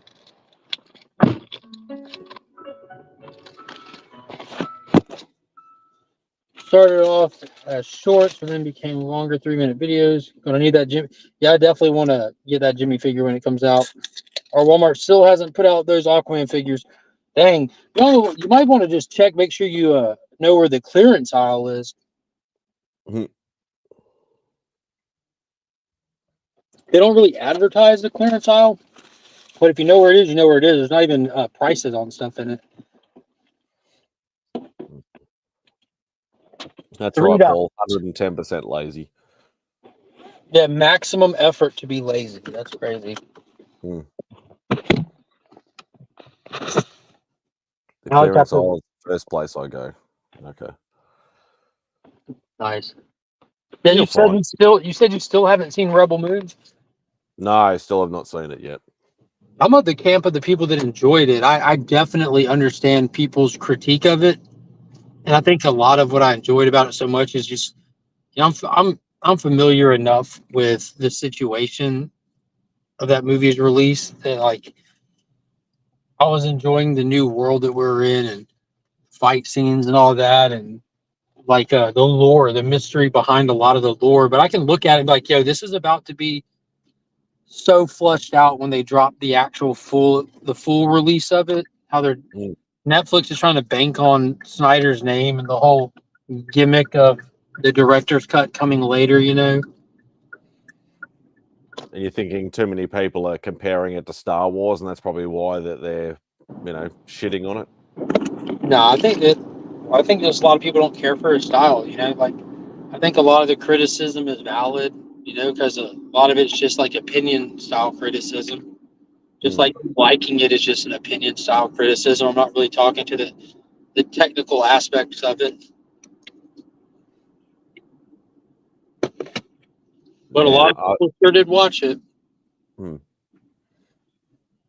Yeah, I think a lot of people don't necessarily like the extremely long format stuff either. Like a lot of people, even though the Snyder Cut Justice League gave you so much extra and made it a better movie, it was ridiculously too long. Like it could have been probably maybe an hour longer, not like, you know, 2.5 hours longer. No, I think it should have been longer than it was. No, fucking hell. And I'm being serious too. Now you're just being greedy. Like I don't like. See, I never understand the people that want shorter movies, and I'm not talking about like a random comedy movie or this or that. No, but like these epic blockbusters, you know, which we're kind of getting spoiled with them with how much they come out. You know, especially 2023, we saw more blockbusters in 1 year than any year of my life. But the idea of like these movies when I was growing up, like we would get a movie, you'd have to wait years for the next installment of the story, you know, years. Oh, for sure. So I want as much as you have to offer. Give me everything.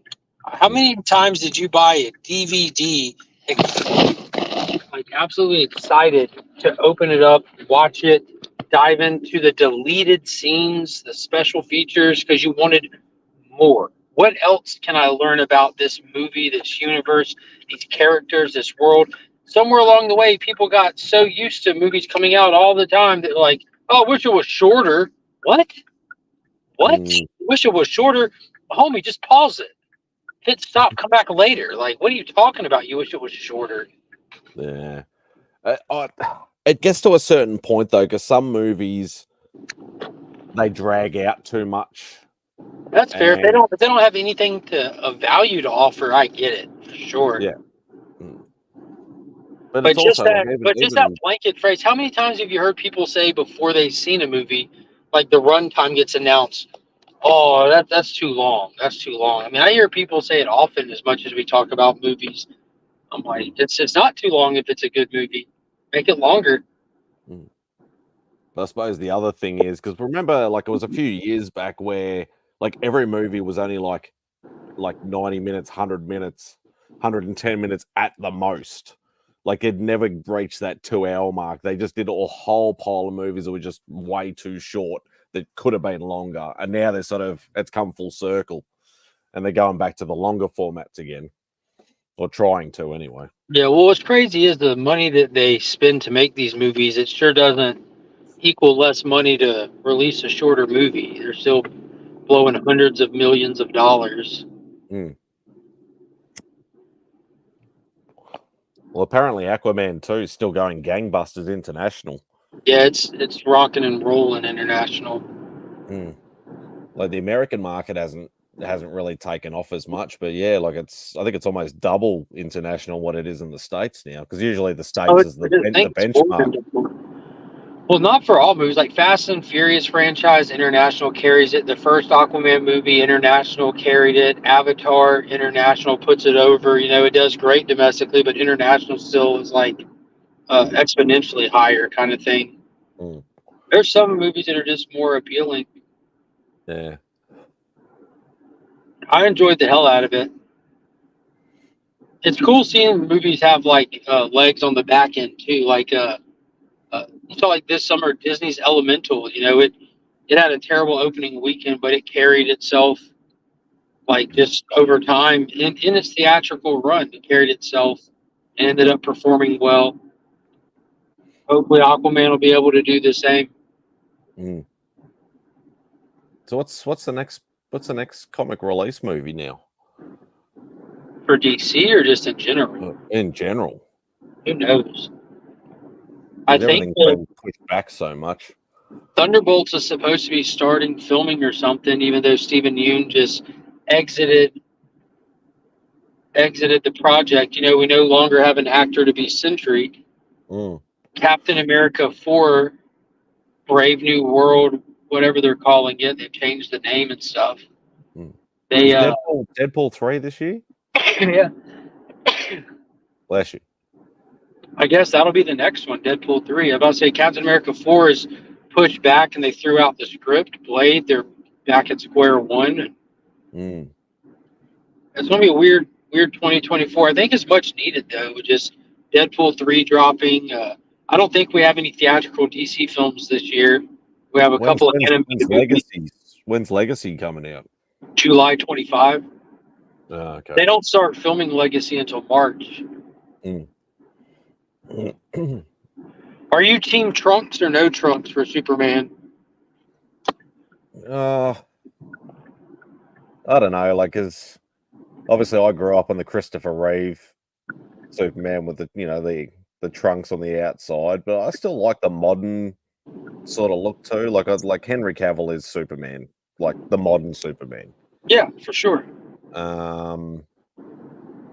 Like there's been rumors now that's just popped up that they might be targeting him to play Sentry. Yeah, well, they've had rumors about wanting him to play Hyperion or somebody. Yeah. What gets me is like how many people are like so set on like the no Trunks, you know, like from being introduced to Superman in their generation with Henry Cavill. But it's such a small sliver of actual comic history where he's Trunksless, you know? Yeah. It's such a small sliver. People are like, so there's so many people that are used to him aesthetically not having the trunks. To me, it looks weird. It's just, there's so much blue. So much blue. Like, why are you wearing red boots now? now you're making the boots look weird. Red cape, red boots, and just everything else blue. Yeah. Yeah, I don't know, like bit of old school, bit of new school, maybe a cross between, but I'm definitely fine either way. I think they got to do something with a belt or something. They got to do something. Otherwise, it just looks like you're wearing like just blue spandex. Just too blue. It's going to be interesting to see how his suit design comes out under new new creative perspective, because with the DCEU stuff, like with Batman and Superman, like Batman, granted, looked like he had like armor under his spandex, but it still had like that fabric look to it. It still looked like some kind of durable fabric over it. Superman, he looked like he was just wearing like Kryptonian material akin to spandex. But all of the MCU stuff, they tend to go like suit looking, like I don't know how to describe it. Like think of like a Captain Marvel suit or Adam Warlock suit, how it looked, like they always find a way to make some kind of hard material with just like the paint scheme to match. It'll be interesting to see what they do with Superman. Oh, that's right. Joker's 2 supposed to come out this year too, I think. Oh yeah. I'm excited about that. That'll be I am interesting. not. I did not like this first Joker movie at all. I struggled to watch it. And if it's going to be a musical, I think that's going to make it even worse. I don't know whether that's actually been confirmed or not, but I don't know how much like it being a musical will help or hurt it as much as how what percentage is it a musical? Like, are we talking The Greatest Showman where they speak in song, or it's just are they going to have like some kind of like crazy hallucination scene here and there that has music to it? You know what I mean? They're going to make it like an old school Disney movie, like a Mary Poppins or Bedknobs and Broomsticks or something, where it's still normal talking, but there's a lot of song numbers in there. Yeah, or just like any song numbers, like that movie, with Lady Gaga was in it called A Star Is Born with her and Bradley Cooper. Yep. There's a lot of music in that. It's not a musical. There's scenes that call for music. So I'm wondering if it'll be something to that degree where they'll just use like the perspective of psychotic people and the way they view the world and make some creative scenes out of it versus it being like Cats. You know what I mean? Is this just Hamilton? What are we doing? Yeah. Yeah, I'm not. Yeah, like I'll still see it. I'll probably wait for it to come out on streaming. But as I said, I struggled with the first one. Like, no word of a lie. Like, Joaquin Phoenix is a brilliant actor, and he did an excellent job. But I just found it extremely boring and hard to watch, except for the last like 10, 15 minutes when it all came to a climax. That was about the only part I liked about the movie. Yeah, I'm really excited for it. I enjoyed the first one tremendously, like on a cinematic level, like taking the comic stuff completely out of it and just as a film, like it's not one that's like dynamic and this is a popcorn flick, but no, it was for me, it was an absolutely interesting, can't look away descent into madness. Like it was, I don't know, it hit with very uncomfortable, made me very uncomfortable when it was supposed to. It was like cringe when it was supposed to be cringe. Like, I don't know. It was just like, again, if you just replace the names with anything and just look at it as a standalone film, I enjoyed it I guess as like a drama, as a psychological drama. Oh God, Scott's bloody listing all sorts of movies coming out. What else we got? Beetlejuice 2. Yeah, I'm a bit skeptical of it. I love Beetlejuice. That's the one with what's her name, the actress who Jenna Ortega. She's taking all of Christina Ricci's roles. Yeah, I don't. Yeah, I'm a bit skeptical, and I'm always like we're talking about sequels, waiting for sequels, a few years later. But when they start coming a decade or more between sequels, you start getting really worried. Dude, that movie's over 30 years old, man. Like it's not even sequel territory. It's like in the remake realm, but they're doing the sequel instead. And it's not very often that a remake actually hits. Not too often, no. Sequels, man. That's kind of That's kind of like almost a guaranteed poor fan reception. Like your audience that would be excited for another Beetlejuice are the kind of people that probably don't want another Beetlejuice, right? Quite possibly. Like I'll still see it, but yeah, I'm keeping an open mind. Yeah, I mean it's got to be like one of those things where that's like cult following at this point, like cult fan favorite. You know, a lot of people like it, but still, it's I don't know. That's hard to create that magic. What's this? Deadshot. Is that a DC movie? Yeah, well, it's based on Deadshot, the character. I don't know whether they're still doing Deadshot or not, but Oh, we're not getting a Deadshot movie unless it's animated or something I'm not aware of. Hellboy, the Crooked Man. God, he's just listing all the sort of stuff that I didn't even know about.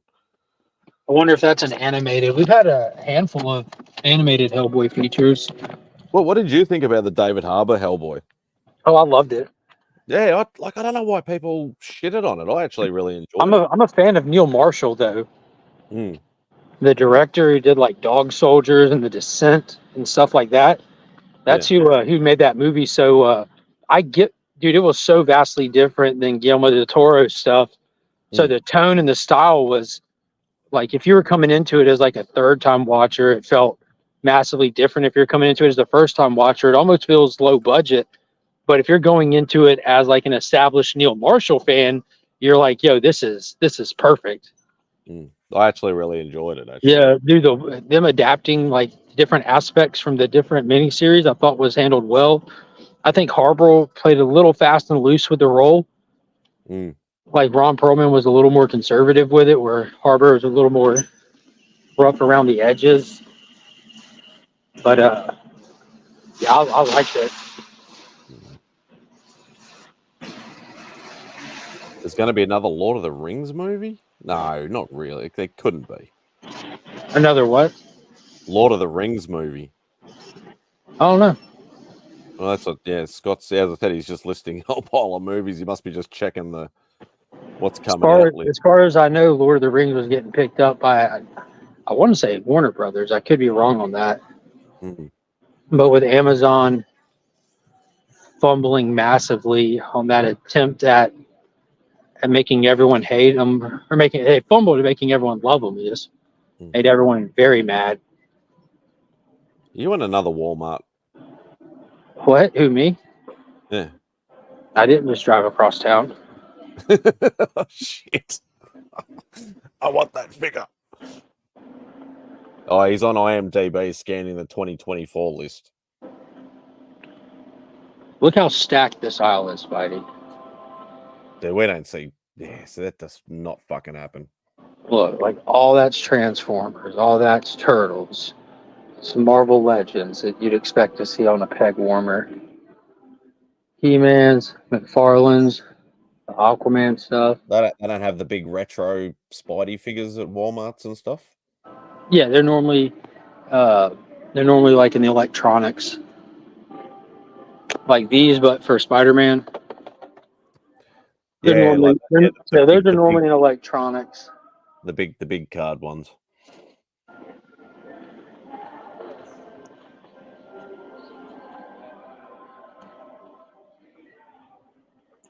Let's see.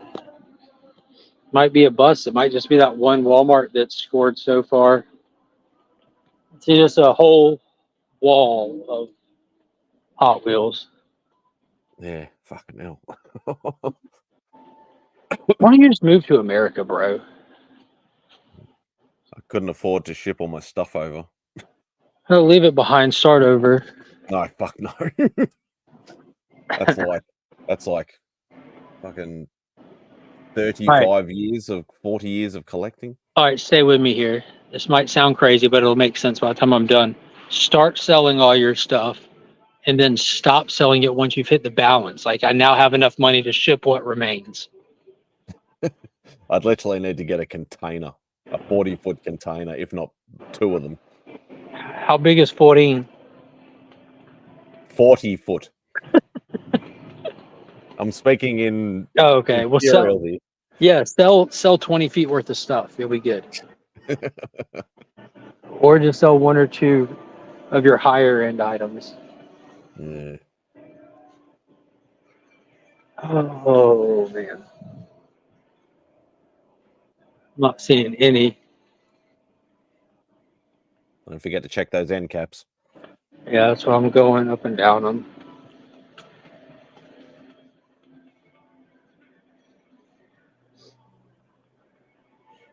Yeah, it just don't look like they have them here. So far, I've only found that one location that had them out. It would be down this aisle if they had them. Hmm.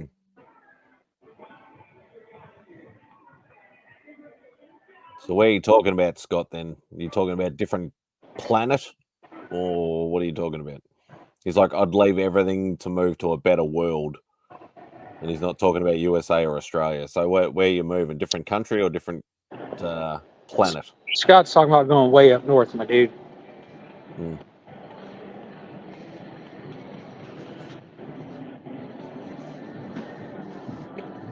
Yeah, I'm trying to work on it, Paul. I'm trying to work on it. I know Mark's he's helping me out, trying to work out some stuff and things like that. I'm trying. I really am. It's just, yeah, it's very hard over here at the moment. A lot of stuff going on.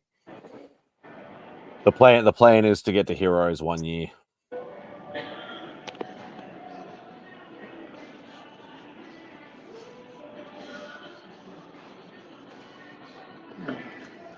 No, this Walmart might be a bust. Yep, this one's a bust. That's all right. Give me something to chase later. And you never know if you never go. That's right.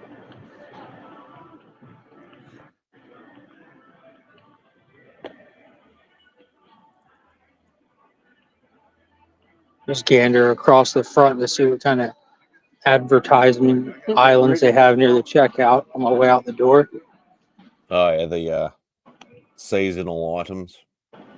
Yeah, they'll just have like battery islands or promotional stuff.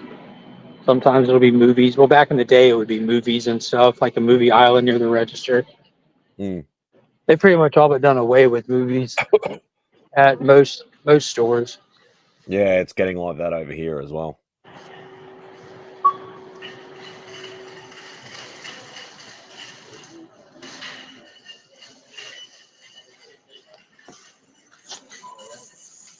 Yeah, it's not necessarily the money to get over there, Paul. It's more the spending money, like, you know, food, accommodation, all that sort of stuff. It's like it's all that sort of componentry.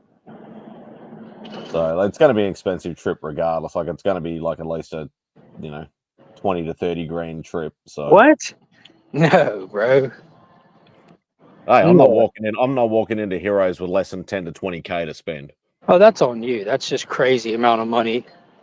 Yeah, but I I did say to go and everybody, ball out at Heroes with under $1,000, guy. yeah, but we're talking about a kid in a candy store that he's never been into before. Yeah, but that's just still an obscene amount of money. I think you I mean, that is an obscene. Rob didn't even spend. Rob spent like a third of that, and you saw how he picked up like every Silver Age Marvel Grail he could find. I have a bigger list than Rob does. Well, I'm just saying, I think your financial expectations are a little off. But the other thing that you got to remember is that my 20 to 30 grand, that's Australian, so that's only probably 10 to 15 American. Okay. So Well, with y'all's hourly rate, you can make that in a week, though. You're good. I wish.